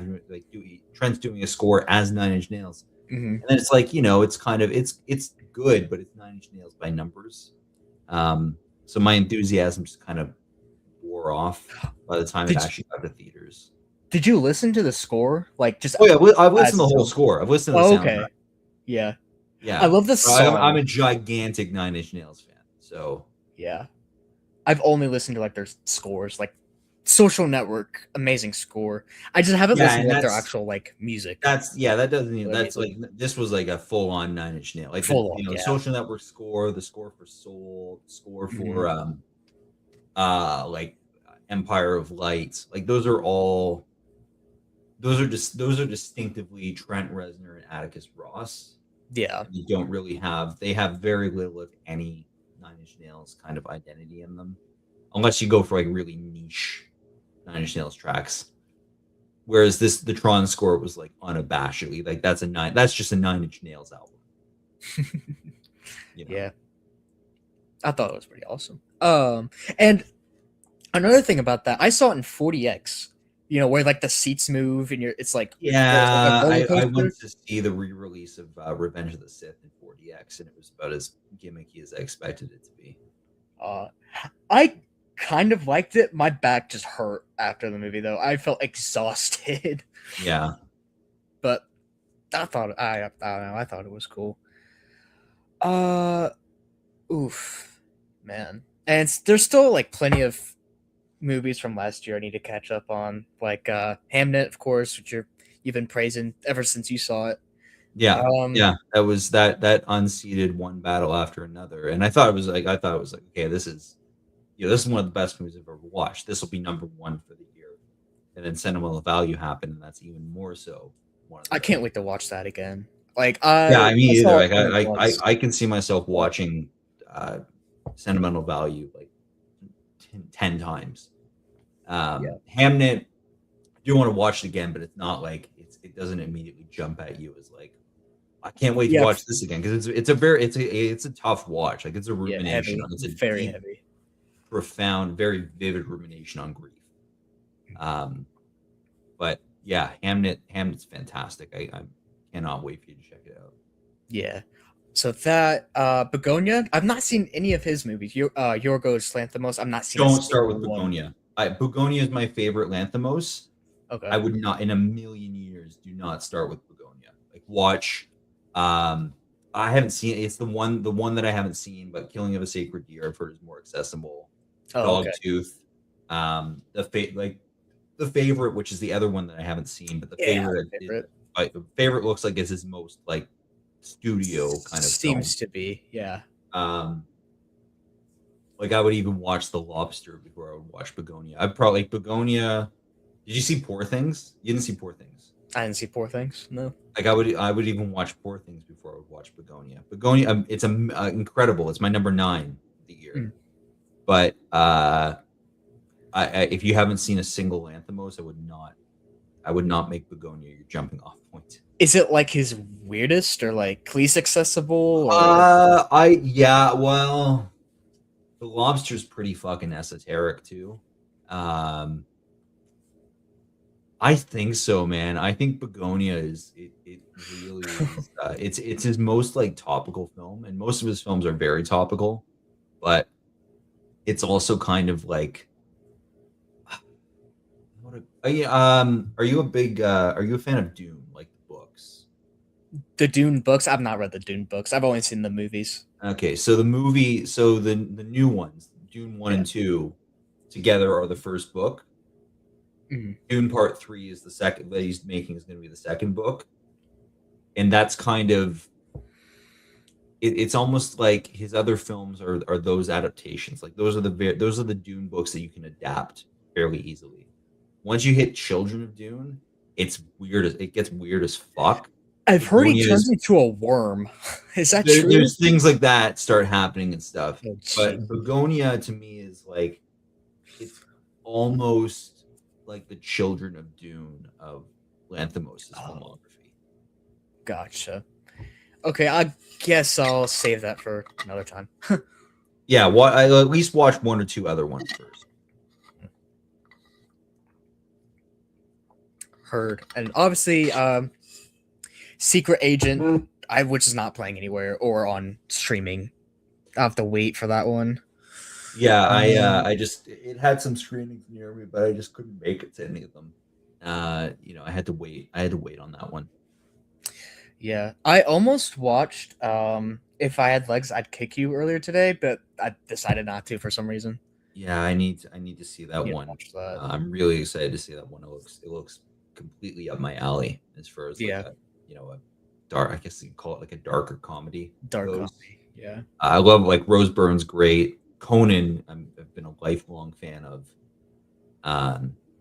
So yeah, I'm really stoked for that. Man, one that I did not see that I meant to see, but it didn't line up. Highest to lowest. Oh, I never saw that either. I wanted High and to. Low is one of my favorite Kurosawa movies. I love Spike Lee. I especially love the stuff Spike Lee's been doing the past few years. And yeah, I didn't get to that one, but I'm desperate to watch it. Yeah, I am too. That one, that's another one that also just kind of like came and went. Like people were talking about it for a little bit, but I feel like it just disappeared. It had a very, very limited release too. Dude, A24 is so bad at distribution. It drives me insane. Yeah, they only really ramp up things. It either has to be award season or it has to be, like in a situation like with Everything Everywhere All at Once, where it kept making money every week, so they kept it in theaters for like a year. Yeah, that's so true. Even Neon is better at distribution. Like, Yeah.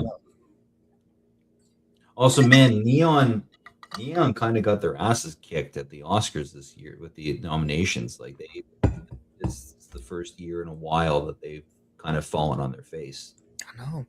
I was expecting more for It Was Just an Accident, which I Yeah, also me too. I'm shocked. That's the first Palme d'Or winner I think in like 5 or 6 years that hasn't been nominated for Best Picture. yeah, and I think all the past 5 winners were also like Neon too, because Neon's has like a 6 or 7 year streak I think with Palme d'Or. Yeah. Oh yeah, they've been killing it, but yeah, nothing, really nothing. Wait, Yeah. did a single Neon movie get a Best Picture nomination? Well, Anora won Best Picture. Oh, And I meant like last Parasite year. was Neon too, wasn't it? I meant this previous year, this past. Yeah, Anora is Neon. No, I meant like this. I meant this year. Oh, sorry, Best Yeah, Picture no, that's my nomination. bad. No, I don't think think so so. because it was just an accident. Didn't get nominated. Yeah, neither did No Other Choice, sadly. Yeah, which is again I can't believe because that's one of the best movies of the year. That might be my favorite Park Chan Wook film. That's the only one I've seen. So I need to watch his other stuff. It's a good, you know what? It's a good one to start with though. Like I actually think like I would say watch Joint Security Area next, and then watch the Vengeance trilogy. And then what I'm interested to know what you think of Decision to Leave because I'm one of the few naysayers. I've heard that's really good. I do want to see that. Yeah, I'm one of the few. Like, Decision to Leave didn't work for me, and I was Oh, again. it didn't work for you. No, Oh wow. because he like Park Chan Wook is my favorite Korean filmmaker. Uh, he's made a number of my favorite movies, and Decision to Leave, I think, is the only time I've watched something by him and been less than floored by it. Wow. I don't know what I missed like with it. I do want to watch it again at some point because I've had that happen with movies. Like, it didn't work for me in the moment or the circumstances. Like, the day I saw it, whatever, wasn't the right mood. Mm. But it just, everything else he's made has blown me away. So I can't. I'm excited for you to dive deeper into his stuff too. I know. I need to. Yeah, this year I really want to get deeper into like more of these. Like, yeah, Park Chan Wook, finish Scorsese's filmography. There's so many names I'm probably not thinking of, but a lot of like these like esteemed directors that I've like barely touched. I Well, just when need. you go through Scorsese, you can skip Kundun. I've never even heard of that. I don't think. Yeah, there's a reason. Yeah, I mean, I've already seen like 7 or 8 of his movies, probably around that. But like, he's like 30. He has like 30 or so movies. I need to catch up on Scorsese, yeah, it's something like that. If you something like include that. documentaries, it's about 30. Yeah. I've seen all of his films because I started Scorsese. I kind of tore through as a kid. Um, As a kid. most of his, most of his films are great, and then there's just a few duds in there, and they're it's like Boxcar Bertha was his first movie, and it was his first film. Yeah. Kundun is not good. New York's not great. That might be it. Like, everything else is at least watchable. Watchable. Yeah, watchable. I Um, mean, I was just gonna say Kubrick. His first movie is like barely watchable. What was that? Fear and Desire. That was Fear and Desire is kind of like a glorified student film. I can see the glimmer of like what he's going to become. Killer's Kiss, kind of similar. It's a little better, but it's not great. decent. Yeah, I thought that was I decent. I have to say though, man, having gone to 2 years ago, they did a re-release, like a retrospective on Kubrick. So they played all of his films, and I went to rewatch all of them except for I didn't make it The Shining, and I didn't make it Oh yeah. to see the Fear and Desire and Killer's Kiss, but I watched all of the others, and Lolita to me is the worst Kubrick. Interesting. That movie's just bad, but also like its source material is bad. Like, Lolita is a terrible novel. So Dang. So why do they keep going back to it and adapting it? That makes yeah, sense. This is I don't popular enough. I don't know, man. It's very odd to me that like um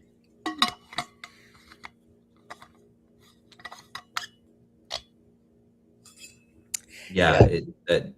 that he would adapt it, but also you know that it would be greenlit as an adaptation to begin with, because it's just um not it's not good.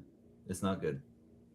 And I would put Fear and Desire and Killer's Kiss both Oh, interesting. above Yeah. Lolita. Because So I I'm at like, least I at least appreciate he came out of the gate swinging big, whereas Lolita is just is gross and awful. yeah. I've definitely heard of it, and I think I know what it's about, and it's kind of off-putting. So I'm gonna Well, say it's something it's like called 5. Lolita. That tells you all that you need to know, really. Yeah.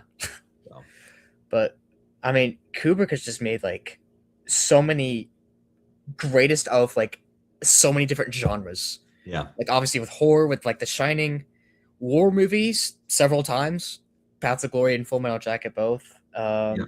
Sci-fi, 2001: Space Odyssey. I mean, and Doctor Strangelove too. Like, but I think Doctor that is still Strangelove is like, probably my favorite comedy. yeah, I think that is still like the one of the best discographies. Not discographies, filmographies. Filmographies, yeah, yeah. Yeah, Oh, 100 I've percent. Like, Kubrick is probably on my Mount Rushmore. yeah, 100%. And certainly in Uh, terms of if you make it more literal and it's American filmmakers only on the Mount Rushmore, he's there you go. 100%. He's the fucking Lincoln on the Mount Rushmore. Yeah. To be honest, I keep forgetting that he is American. I sometimes think that he's British, but like he lived in UK for like most of his life, I think. So Yeah, that was like a tax thing, I think. But yeah, he shot and finished Eyes Wide Shut. Well, he finished Eyes Wide Shut in the UK. My conspiracy theory with Kubrick has always been that he never actually finished. Like he finished mm, production, but the not edit was not those. completed when he died. Mm. I've always believed that because Yeah, there are things about how it's cut together that don't feel like him. yeah. Everything with like his death is just it's confusing. Like Yeah, it feels like a mystery in a way. Like oh yeah. I don't. I mean, I do. I've seen like kind of the conspiracy theories stuff. I don't really buy into any of that stuff. But I just think the film itself, he had almost finished, but had not quite finished the edit, and they told a white lie that when they brought the print in that yes, Stanley saw every frame of this before he passed away. I've been a little skeptical oh that yeah. they didn't hack job it at the last 10% or whatever of the edit after he died. Yeah. Oh, I was about to say another um filmmaker on my Mount Rushmore would be Terrence Malick. I Yeah, love 100%, 100%. Terrence Malick. Again, certainly out of America, like American filmmakers for me, Kubrick, Scorsese, Malick. I'd have to think about who's fourth. Yeah, Um, ours might be very similar, but yeah, those three definitely. Um, and apparently, good news about Way of the Wind, which is Malick's, probably last movie. I think I read earlier today that like it's pretty much ready to go, and it might come out during Cannes. wow, that would be So amazing. I Yeah, I hope it does because Malick, I adore Malick. He has there are two songs. Is it Night of Cups and Song to Song? I still like those. I Like I haven't know seen like a them. lot of I people, haven't seen them. but Those are you the have only two seen. that I haven't Oh, seen. okay, yeah. But I adore Malick. Especially 70s Malick. Both those movies Mm. are like top 50, maybe like probably top 25 of all time for me. Mine Um, mine is Tree of Life. I think that's one of my favorite movies. Just period. yeah, Uh, it would be. That's your generation's Malick movie. True, but like I Yeah. don't know. Like first time, I'm not I could have guessed that, Jack. Um, yeah. Well, it's also my and favorite. it's great. Like it's great. It's great. I just Uh, think like for me, like it's Badlands and Days of Heaven are those are like yeah, seminal American films. I would Uh, probably put Days of Heaven third behind Thin Red Line and Tree of Life. yeah, Thin Red Line. No, actually, you know what? Thin Red Line would not be next for me. Third would be Hidden Life. That's the only one I haven't seen.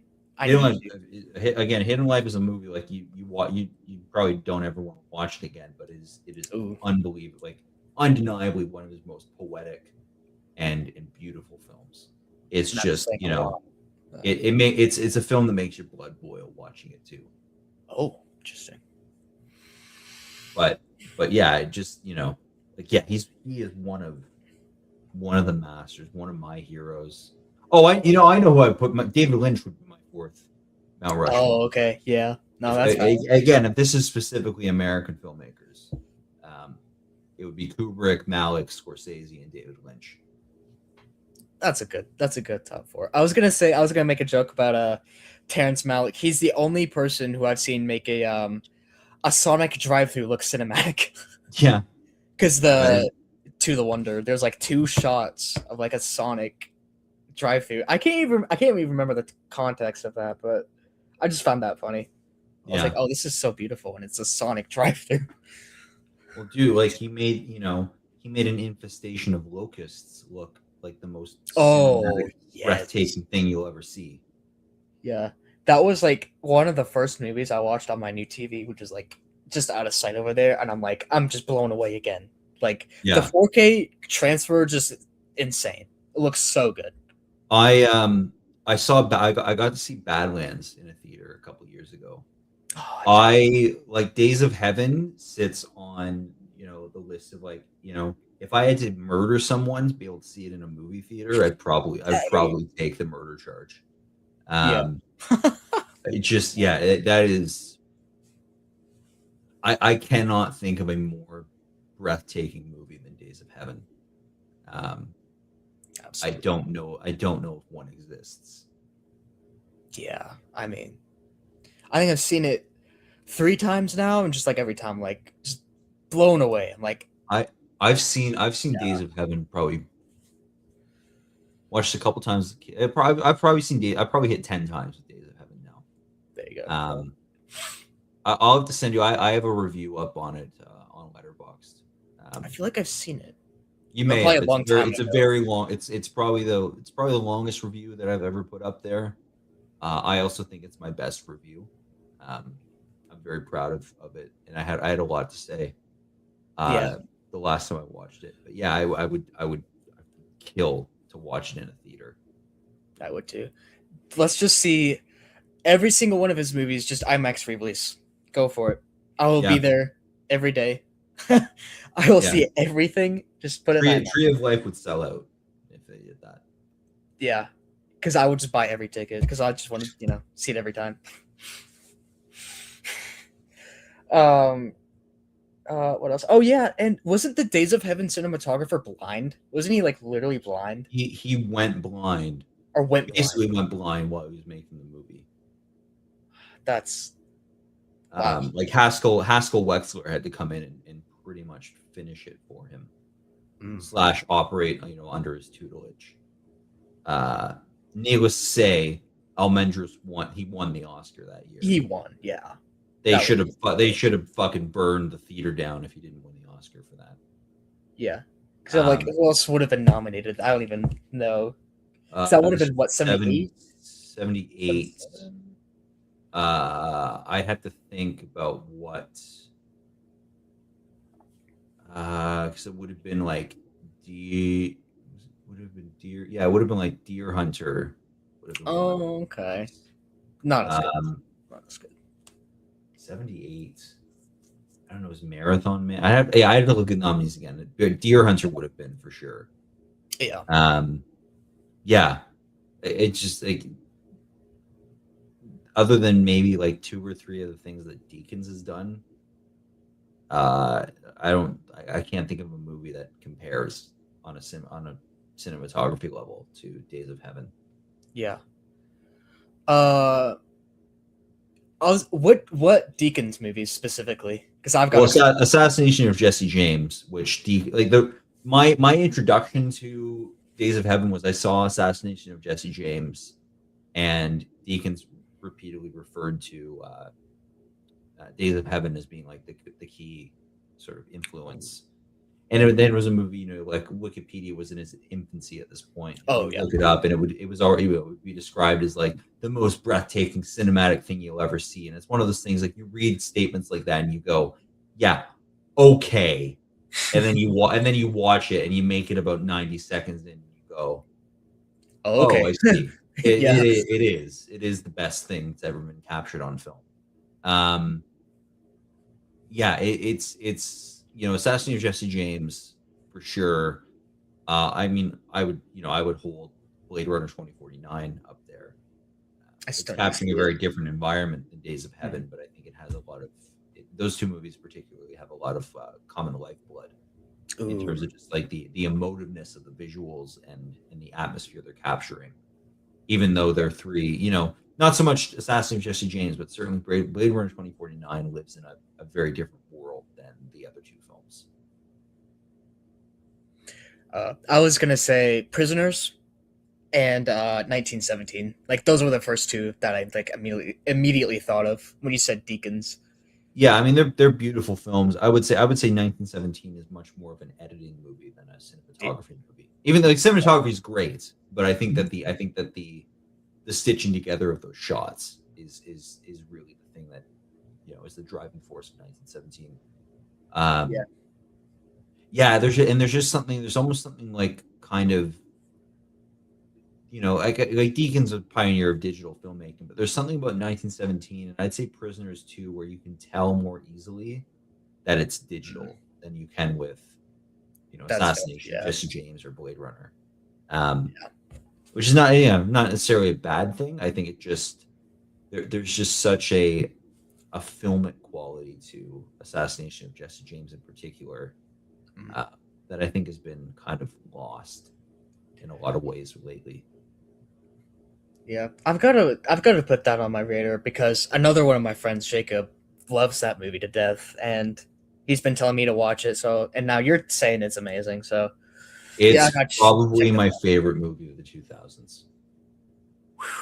High praise, high praise. Um, in the Mood for Love and There Will Be Blood are like it's direct competition, but I think it's probably, if you put a gun to my head right now, Assassination of Jesse James might be my favorite film of that decade, and it is my favorite Western of all time.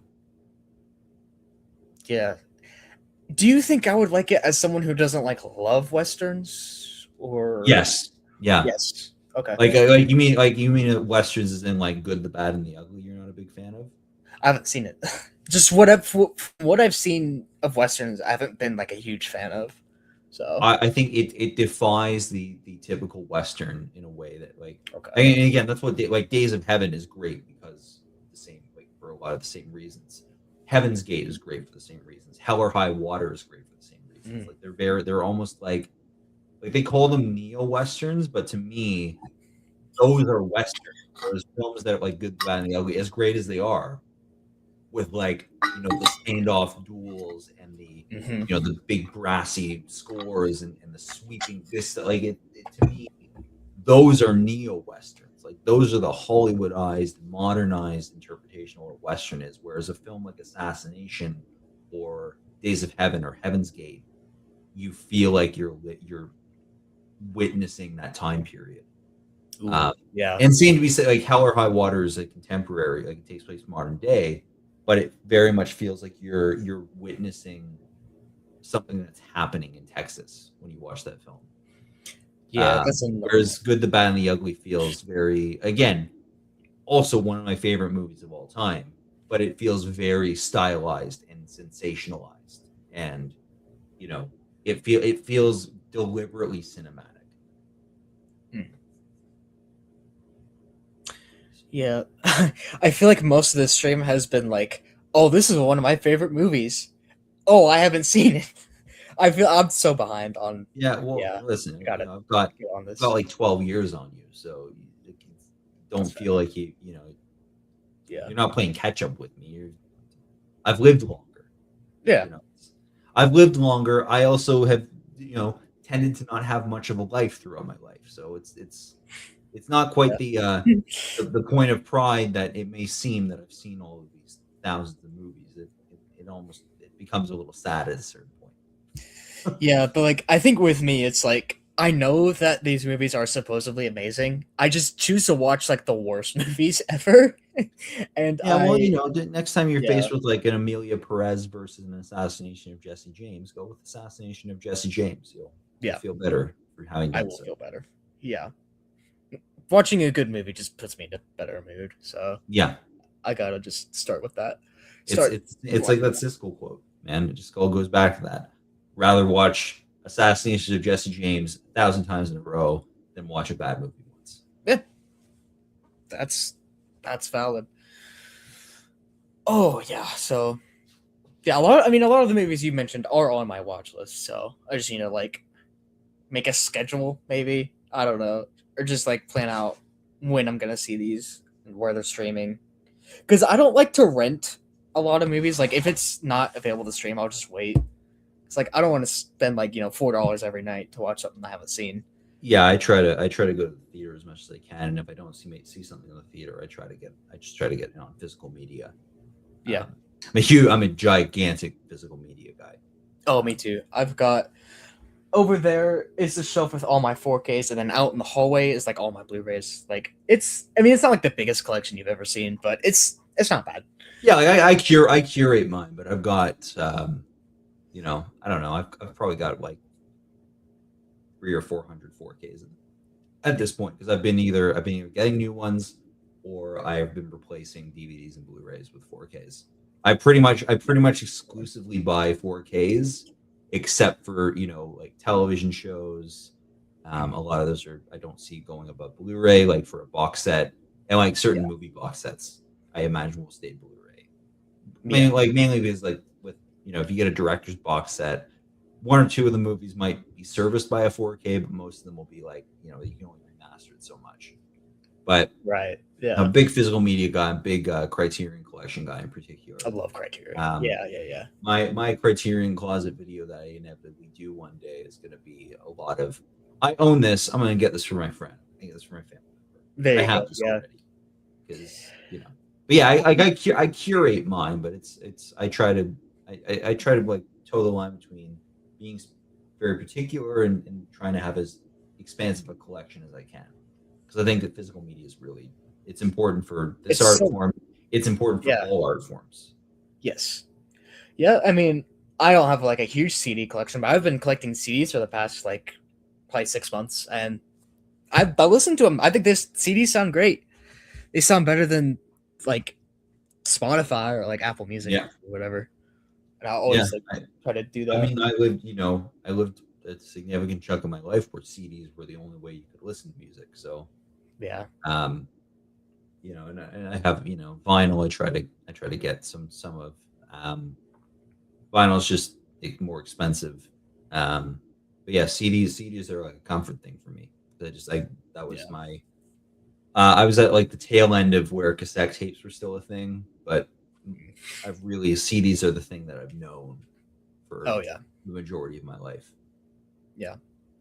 And you grew up during an era which I really wish I had grown up in that era, because like I mean I don't know, it's hard because like especially since 2020, it's been so weird. But like the early 2010s, like mid 2010s, from what I remember, were like pretty great. But like I don't know, I feel like I would have thrived in like the 90s or like early 2000s, especially because a lot of my like tastes are come from whatever came out during that time. I mean, the late '90s music wise was like an incredible era. Well, the '90s as a whole, but like, I was born in '95, so Yeah. the stuff that came out when I was like a little kid was great. I mean, that's the stuff that got me into music. Um, and then like in terms of movies, fuck man, the 2000s like was just such a transformative time. Like the '90s, there was kind of like a second sort of new Hollywood wave that happened with like Soderbergh and Tarantino and whatnot, and Linklater. But the 2000s really opened the floodgates of like international cinema and pushing boundaries. Like to me, like the 2000s starts with In the Mood for Love and ends with Avatar. You know, which Yeah. both Yeah. those movies open gigantic doors in totally different ways for Mhm. what this art form is. Oh yeah. Um, I think they're both. Avatar is more immediately, obviously, a transformative movie, but I think In the Mood for Love stands as an example of one too. And then all this, like everything that happened in between, the rejuvenation of like, you could see it in the middle with Casino Royale, and Batman Begins, like, Oh yeah. taking like origin stories and giving them big cinematic foundations and like redefining what iconic characters can be. Redefine what international cinema can be, redefining what kind of film can win Best Picture, and what kind of character or anti-hero or what it is that we like. That a lot of that came about in like the very tail end of the '90s into the 2000s, and that was when I started really watching things. Oh yeah. So it was a moment to be part of, and it happened on television too. I can't stress enough what it was like to be around in the infancy of like Mad Men and Breaking Bad. Like the first seasons of each of those shows aired like a year apart, and even with The Sopranos before it, even with The Wire before it, there was nothing like either of those shows on TV. And now every show like stands on their shoulders. Like all there's so much great television now, but it really owes a tremendous debt to those two shows, especially the transition from like network programming and 26 episode seasons where only like 10 of the episodes are good, Mhm. to this character focused narrative that television is now. Like all of that happened or started in the 2000s, and Oh yeah. it was just a tremendously inspiring time to live through. Yeah, I wish I just got to witness like any of that. If I'm just too young, I would have been Yeah. like a baby, sadly. But I mean, even now, like I think there's still boundary pushing stuff coming out. I mean, Oh, especially 100%. I yeah. think we're in one of the great decades for film right now. Mhm. And if the back half of this decade goes the way the front half did, this might be the greatest decade for movies. And that's going to That's not a ruffle crazy some thing to feathers. say.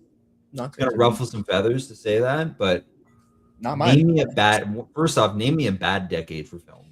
Like name me one that Can't. is so far above or below the others. You really can't. Can't. Nah. But I just think there is, there's such a fearlessness almost in filmmaking now, and you have to go beyond big tentpole films to find it. But Oh yeah. year after year now, there ends up being 7, 8. Some years has been like 10 films that are just like unbelievably great. Hmm. And I think the democratization of filmmaking has been part of that. But I also just think it's you know we're all cinephiles now, and we're filmmakers who we have a greater access to the history of film than any generation of filmmakers before us did. Oh yeah. And I think that that's showing in the stuff that's being made now. I think this But is the best time to be a film fan. Is like yeah, now yeah, because not only is there like obviously great stuff coming out, but like making a movie is a lot more possible than it used to be. Because yeah, like you get so many like student films, indie films, like very low budget films just coming out and like getting recognized. I mean, that's really just inspiring to see because that's what I want to do, of course. yeah, And I'm like, this is great. We didn't have this like 20 years ago, from what I remember. Well, I wasn't around 20 years ago, but yeah, it's just really, I get heartwarming to see, I guess, because there's so many types of movies coming out. Like, there's just, I don't know. It's just a great time to be a movie fan. yeah, yeah. It is, and it's and we have the benefit too of like everything that's happening now, but we also have the catalog of film that came in the century before this Mm-hmm.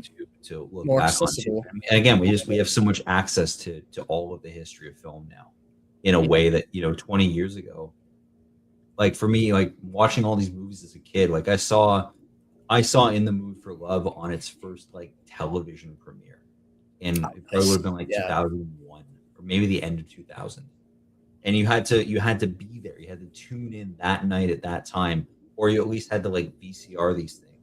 Now, all these movies play like on like you can see so many great movies on Turner on TCM all the time, TCM. and they play, any given movie pretty much will play 3 or 4 times a year minimum on Yeah. TCM. And there's movies that are in the public domain now. Like you can go watch the original Star is Born or Night of the Living Dead. You can go on YouTube and watch those. And Yeah. it's not, YouTube. they're not like illegal rips. They're just the movie Yeah. because they're publicly available. Anyone can legally take those films and just post them online. Yeah. And Because, yeah. it's things like that, like like the thought of being able to sit down and again, unless you had it on VHS or early DVD, the thought of being able to just sit down and watch Citizen Kane or Casablanca at the snap of a finger was unheard of. You Right. Yeah. had to wait for it to be broadcast somewhere or released physically, or they replace things at a theater occasionally. Now it's like someone who goes, I want to start watching films. You can sit them on the couch and put Perfect. Citizen Kane on for them in Yeah. that moment, whenever, like at any time of day. Hmm. And that I grew up at a time where you couldn't do that. So I think it's wonderful that Yeah. it's so much easier to access film than it was Yeah. before. And I did want to shout out Canopy. I don't know if it's available outside the US, but I it's know of it. I don't know if it's here or not. yeah, like on there there's so much like this classic cinema and like old stuff that like maybe 20 years ago you would like it would be like probably impossible to find, but now it's just sitting there. And it's entirely free. You just need like a library card or be a college student. Just one of Yeah. those things. And I love that. And I love like even Tubi has a lot of great stuff. Like I don't know, there's just a lot of streaming services have just like everything. And like, I don't even mind streaming. I think it can be good, but also can't be good. There's like I mean, it's got its pros and cons both, but I think it's done a lot of good for cinema. Yeah, it's done good for democratization and access to it. I think streaming has had the double-edged sword effect of just compromising the movie going experience, but also compromising That yeah. storytelling because of like Netflix in particular have infantilized their audience. But their original content anyway. Oh yeah. But then Netflix itself is a great resource to watch a whole ton of things that are not Netflix productions. So it's Oh it's yeah. really I have a complicated relationship with streaming. Yeah. But I always try to think. I feel like I have this thought like every week. If it wasn't for COVID, what would be different about streaming? Because I feel like so many of the things that happened were like an effect of COVID. Yeah. I don't know, and it's like it's obviously impossible to like think of a world where COVID never happened. But I like to think about it sometimes. Like how different would everything be? I think it is going to balance out. I think it's just COVID made it take. First of all, COVID caused the dip, and now we have to come back from it. Mhm. I just think that wouldn't have happened. I think theater would just be in a more stable place without Yeah, COVID. for 100%. But I think ultimately, like people want the movie going experience. People want to see things in a theater. People Yeah, want movies. People absolutely. want movies to be made, and they want smart, great movies to be made. Exactly. I don't think the average person wants the plot re-explained to them 3 or 4 times throughout a movie, which No. I understand is a Netflix mandate, but I think that's short-lived, and ultimately people aren't going to put up with that shit. No. Especially as most of the movies that follow the Netflix mandate are terrible, and they're as terrible as you would expect a movie with that much exposition to be. I don't think audiences want that. Audiences want their time and intelligence respected. Exactly. Yeah. So I'm not like scared for the future of movies or anything like that. No. In fact, I think this is probably I feel like this is the most popular the medium has ever been. I mean, I'm biased because I'm living through it, but I don't know, especially with like ever since the rise of social media and like obviously with streaming I feel like streaming has made it even more popular, but just I feel like it's never been more popular than now. I mean, maybe you can throw your thoughts about that, but I don't know. I mean, I was a little young when like Titanic came out. I Oh yeah. was there. I was there when Avatar happened. I have never seen a pop culture sensation moment like Endgame. And Oh that yeah. happened. That was only 7 years That was ago. only a few years ago. Yeah. So, that to me signified like people are into this. People are into Mhm. movies. I think they're into movies on a level that they have never been before, like a widespread level.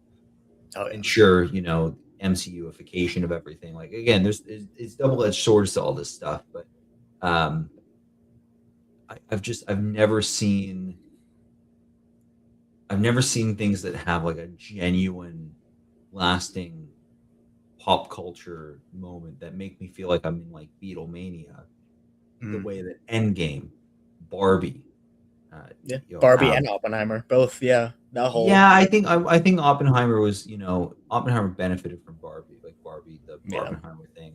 Like Oppenheimer is an art house film. it's a much more It niche is, yeah. than Barbie, right? Mhm. Um, like just witnessing moments like that. Like it doesn't even. I don't even feel like that happened with Avatar because Avatar was the gigantic financial hit it was because it legged out like for over like the course of 3 months. Yeah. Whereas Barbie and Endgame, those were immediately people were like Yeah. flocking and There's selling out every seat in every theater for Mhm. it. Um, just witnessing things like that have really helped me keep the faith Yeah. about medium and this art form. Yeah. Even though like AI is a potential threat, it's not gonna replace anything. No, I don't I, believe I think it. other than weak-kneed cowards like Aronofsky Mm. who just bend over for it. Filmmakers don't want that. They don't want to use it. They don't want generative AI slop in their shit. No, Um, not at all. we want to make real films telling real Yeah. stories and using like our artistic creativity to do that. Yeah. If And our it's not like a film about yeah. people, it's a film that is like hand drawn animated or animated, but sure it might be in a computer, but it's like crafted by the people who make it. There's still like a soul behind it, you know? Yeah, yeah. Yeah. Anyone can go. Yeah, they can put a prompt into AI and generate their garbage, but it's It's yeah, exactly that. It's not what most people want to make, garbage. and it's certainly not what most people want to see. So No. Yeah. I I'm don't not. know. I'm more worried about AI as like an environmental thing than I ever would be as an artist. Yeah. Yeah. Even though like I hear in the news like all the time like AI music is topping charts and has been doing that for a while. Yeah, I but don't it's think it's it's that's because like Spotify is making AI bands and putting them out. Like yeah. it's Spotify controls because now the stupid stipulation is that 1,000 streams counts as a record sale.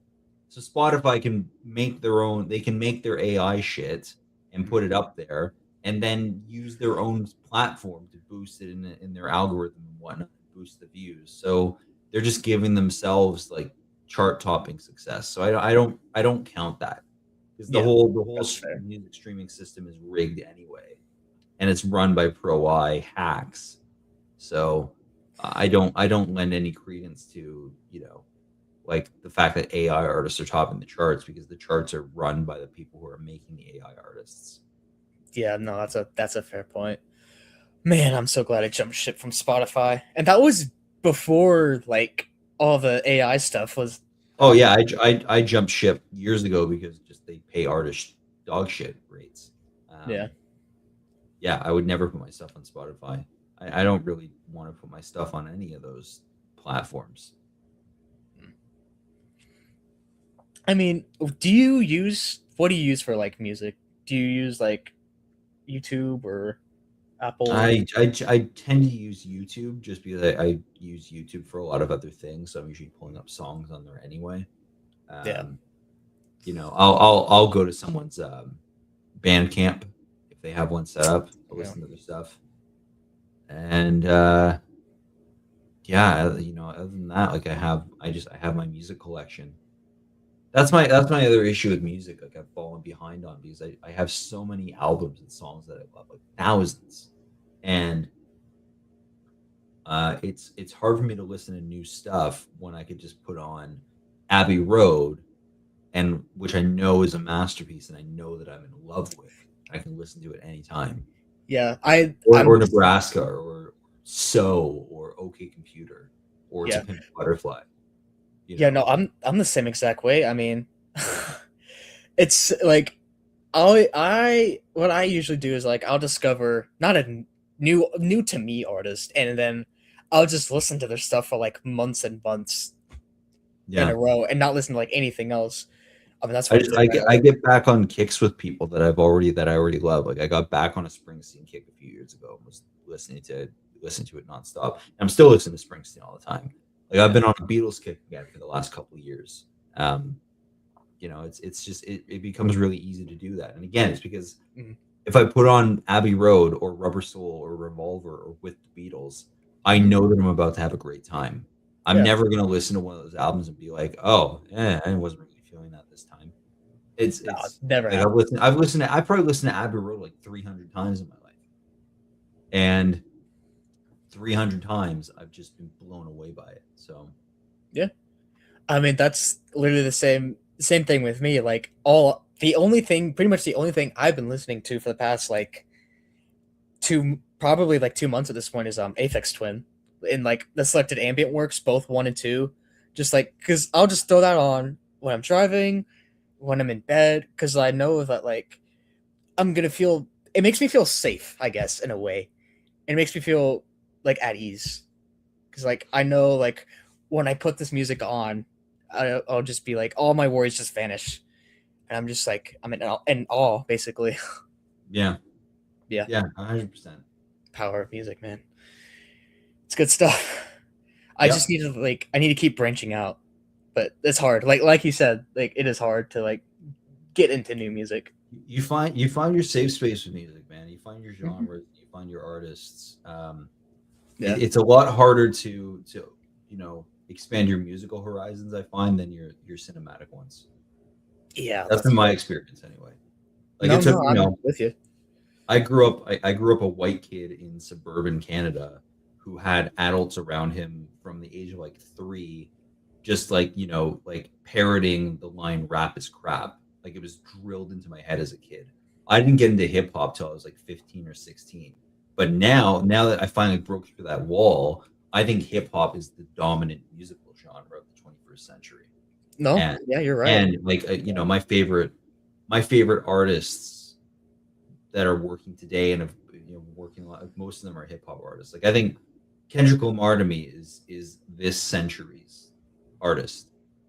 And there was a point in time in my life where I would have, I heard hip hop and I had like a physical avulsion to it because of what was Yeah. drilled into me as a kid. Hmm. Um, I had the same thing with like, I was never really like a top 40 listener. It was the, pop music and chart topping things. I kind of would always just dismiss as being like, artificial and having no substance and whatnot. And I had a bias against it. Yeah. Then I got into some of those things. I got into some of those Mhm. artists. I went to watch some of their concert films or listen to their albums. And there's some stuff that like are pop things that are pop hits that are amazing. There are others that I still think there's pop stuff that it's over auto tuned or it has no like the Oh lyrics yeah, have no substance to them. But there's for sure. tons of great pop music out there. Mhm. Um, Yeah. but it was really hard to get away from being this like alt rock, punk rock, classic rock kid into genres that are either culturally different from that or sonically different from that or both. Mm. Um, and I found that typically has been harder to breach than watching a film from a different country or watching a film in a different style or a black and white film versus a color film.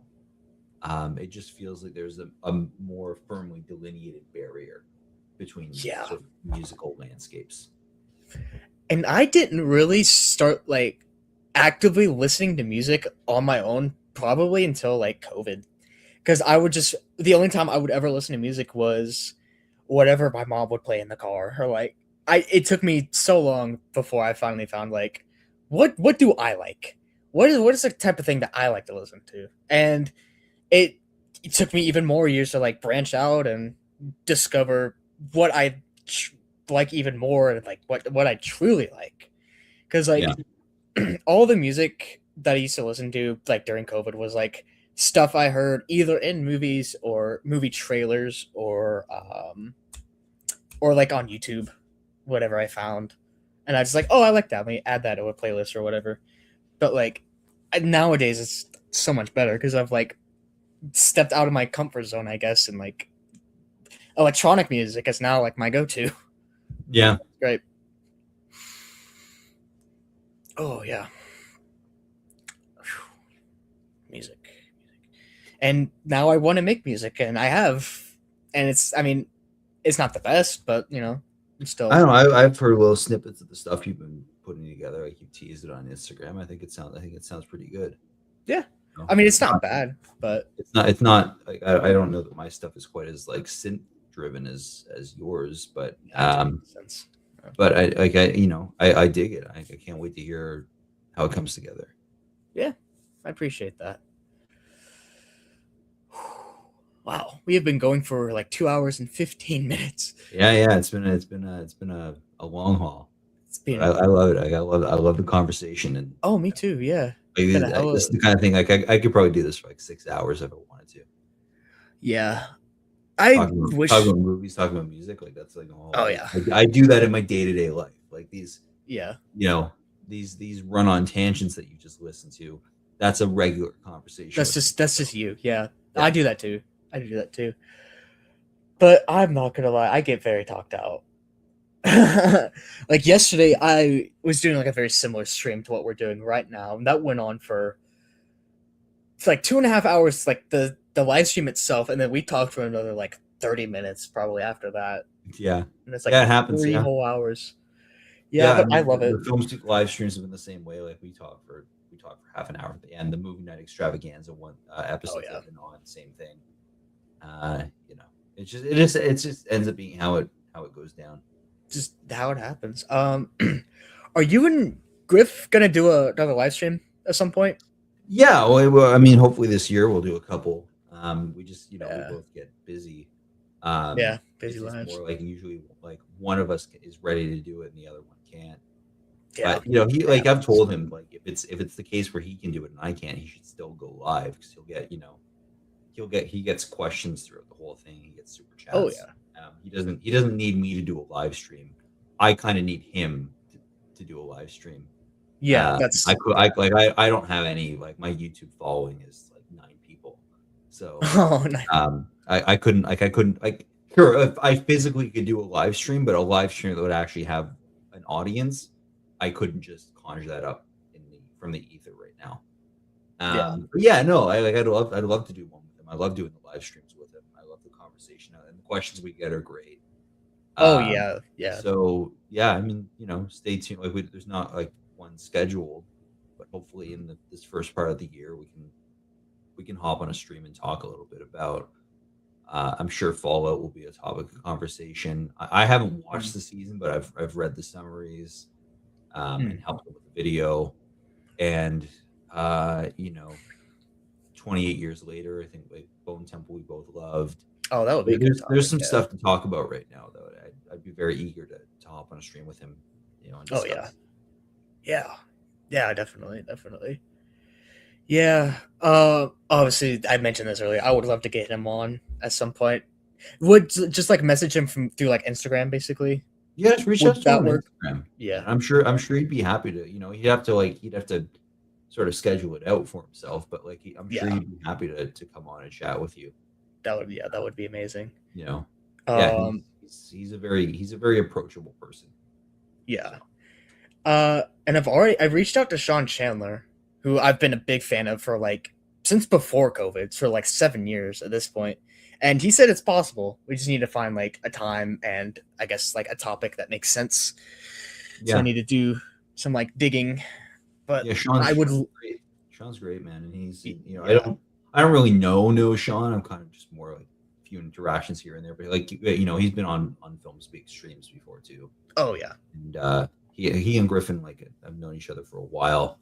But yeah, no, he's they're both very kind people who Yes. they're not above having a conversation with people who like the channel or who reach out to them. Yeah. That's always great to hear. Yeah, I would say, especially Griffin. I can vouch for personally. He's one of my best friends. Just hit him up and see what he's up to. I'm sure he would love to be on the channel and have a chat with you. So yeah, ooh, that'd be awesome. Yeah, I might do that later tonight. Honestly, I don't know. Well, he lives in LA. He lives in LA. Yeah, yeah, that's a different time zone.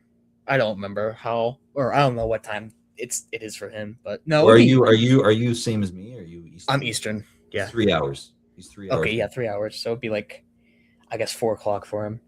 Yeah. Yeah. No, that sounds about right. Oh yeah. I've got a lot of ideas for what I want to do with this channel, what I want to do with like my music and films and writing, and I have so many ideas that I get overwhelmed and don't do anything. It happens to me all the time. Yeah, it happens to me too. Like I'm working, I'm working on music, I'm working on film, I'm working on things I'm writing, I'm auditioning. You Yeah. kind of just have to like zero in on one at a time. Like spend like Mhm. go day by day. Like work on a specific song one day, work on a Mhm. script another, work on an animation the other day, Yeah. work on do a live stream the fourth day. Like you kind of have to compartmentalize it a little bit. Mhm. Because like Now, listen, we all want to be Da Vinci, man. We all want to be like we want to oh yeah. make definitive works in every art field, Mhm. but and we can, but you have to be able to separate them and focus on one at a time. Yeah. Even if That's probably you spend 6 hours on a music thing and 6 hours on a film thing, yeah. because Yeah. otherwise you never get anything finished, Exactly. and then you just what's the point of all those ideas if you don't see them in fruition? Like that's the issue that I ran into with for a long time, Mm. and that's why I got into I started my filmmaking and acting career later, because I was doing so many different things at once. I had so many script ideas and television show Yeah. ideas, and film ideas, and song ideas, and album ideas. It's And then hard. Yeah. eventually, I hunkered down. I said, "Fuck it, I'm gonna make a short film," and I Yeah. made it in the park in like a month, in like 3.5 weeks. Yeah. Um, Which is great. You should watch it. I'll put it in the description. So everyone watching this or watching this later, check it out. Subscribe I appreciate that, to Jeff. the future. We are the I'm, future of everything. I'm really proud of that little film that we made. It's good. It's It's, very it's, good. it's Yeah. I made a film that I wanted to watch, and that was what I said. I mean, I had so many goals with Talk in the Park, like getting into Sundance and all that bullshit that didn't go Oh on, yeah. whatever. But like my number one thing was I want to make a film.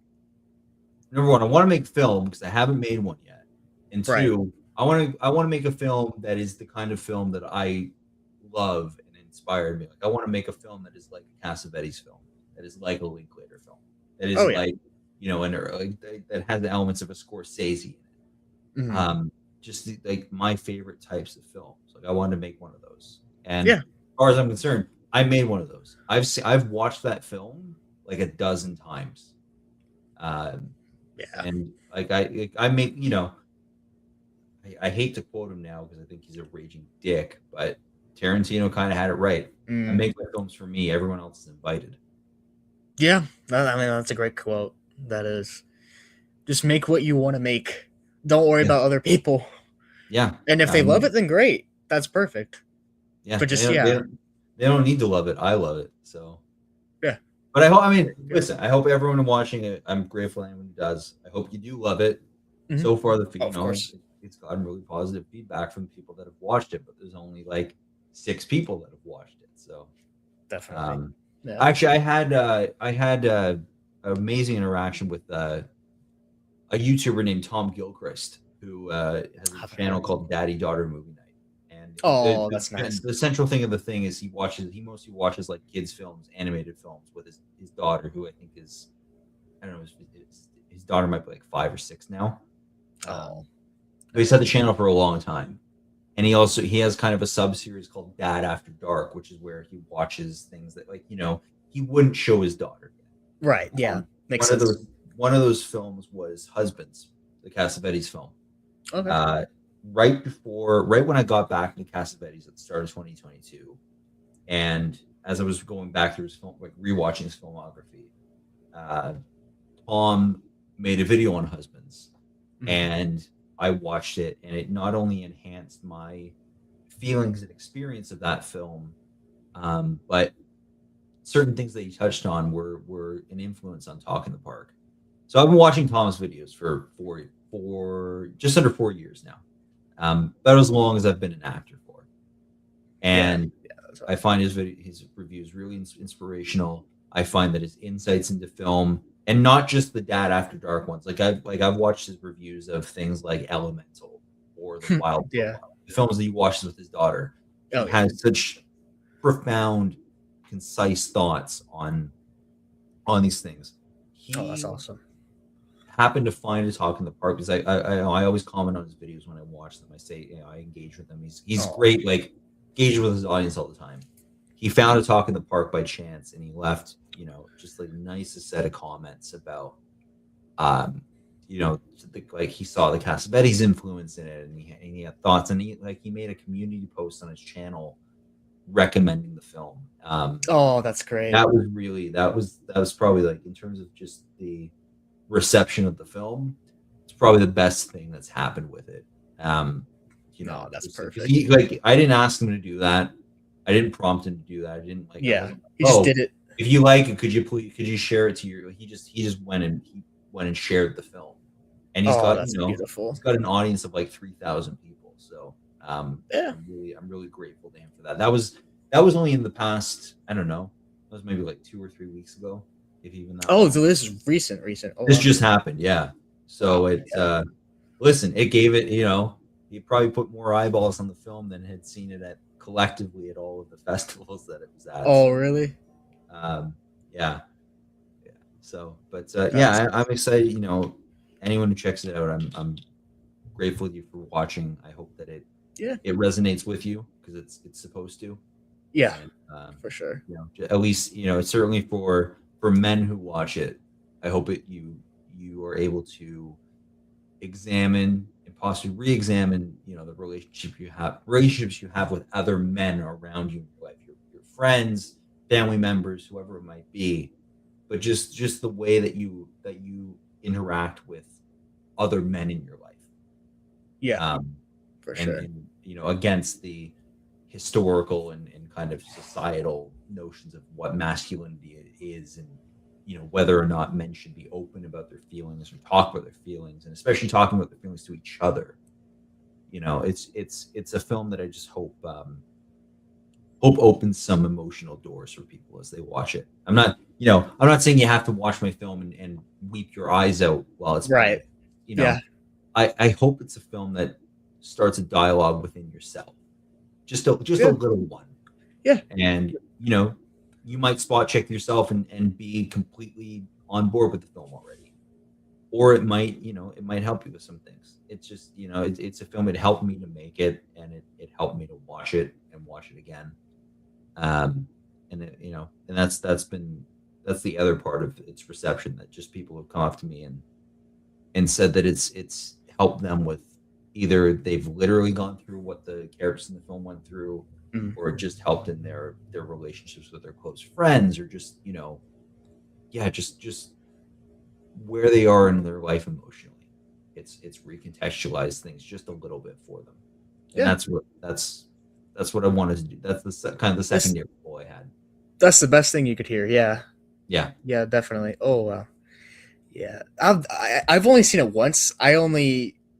I saw it the one time you sent it to me. This was probably like 3 years ago, 2 years ago. I'm definitely gonna have to Yeah, I would. rewatch it You were now. one of the first people in the world that, like, you were probably like the fifth or sixth person that watched the film. That's So, awesome. and you, I mean, you left a great. Like, I'm profoundly grateful for your review, because Of course. Yeah. it meant a I lot meant to me. it. Um, Meant every you were word of it. you were my career first 5-star review. So, Yeah, let's go. hopefully first of many, but we'll Yeah. see how No, I definitely will be first of many. the other stuff I make shapes up. Fingers crossed. I'm excited whenever it comes out. Definitely going to be hopefully among the first to watch it. Well, hopefully one of the feature films will get into Sundance or something. Then you can go. I'll get you Go out to the there. festival. You can check it out. Oh, that would be a dream come true, honestly. Yeah. Yeah. Oh man. Yeah. Good times. You're great, man. No, it's Yeah. it's a lot of fun. A lot of fun. Well, that's all I had to say. I'm getting really hungry. I'd use the bathroom, probably take a shower, and do a bunch of other things.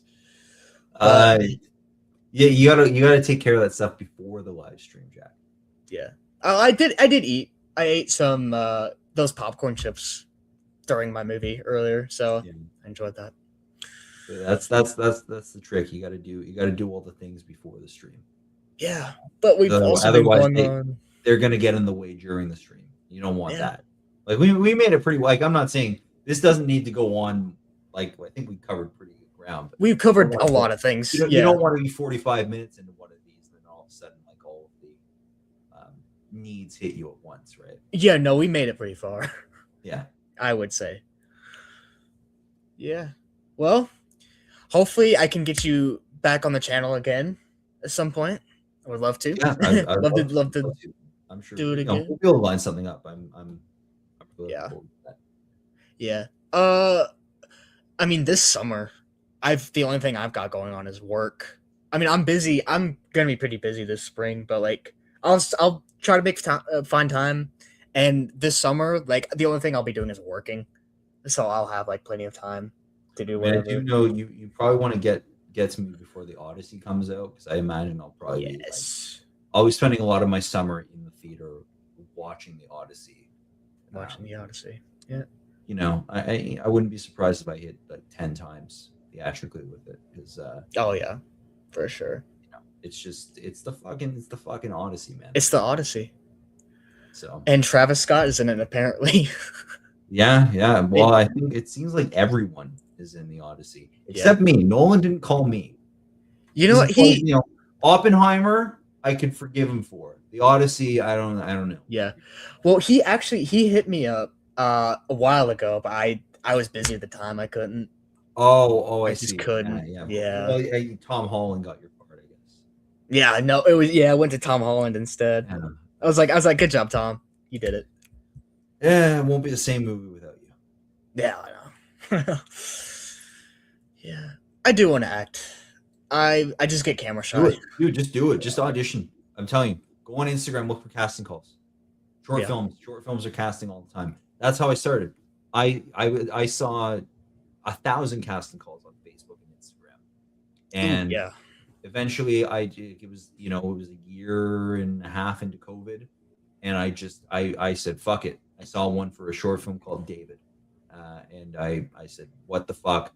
I'm just going to audition, see what happens. I auditioned. I booked the fucking film. That was my first acting role, and I made a talk in the park 4 months later. So that's awesome. I'm telling you, just seriously, just find casting calls. Doesn't matter. It can be student films. It can be the biggest piece of shit you've ever seen in the world. Doesn't matter. Just audition. I'll do it. I'm gonna do it then. Like, yeah, take classes and stuff.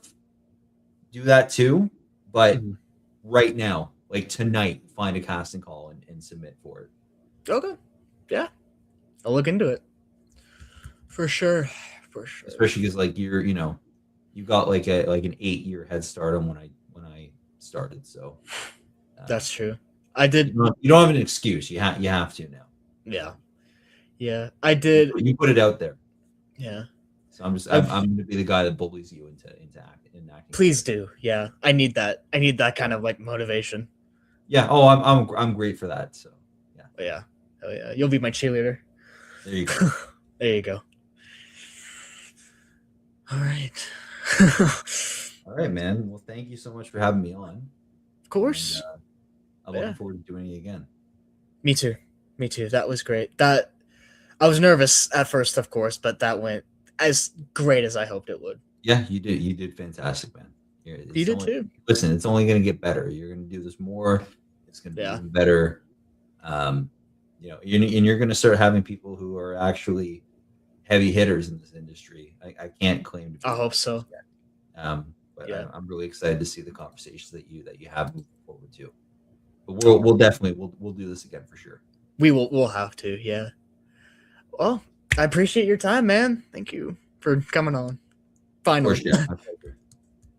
All right. I'm gonna go ahead and end this stream. Yay! We did it. Whole 2.5 hours. Let's go. Okay.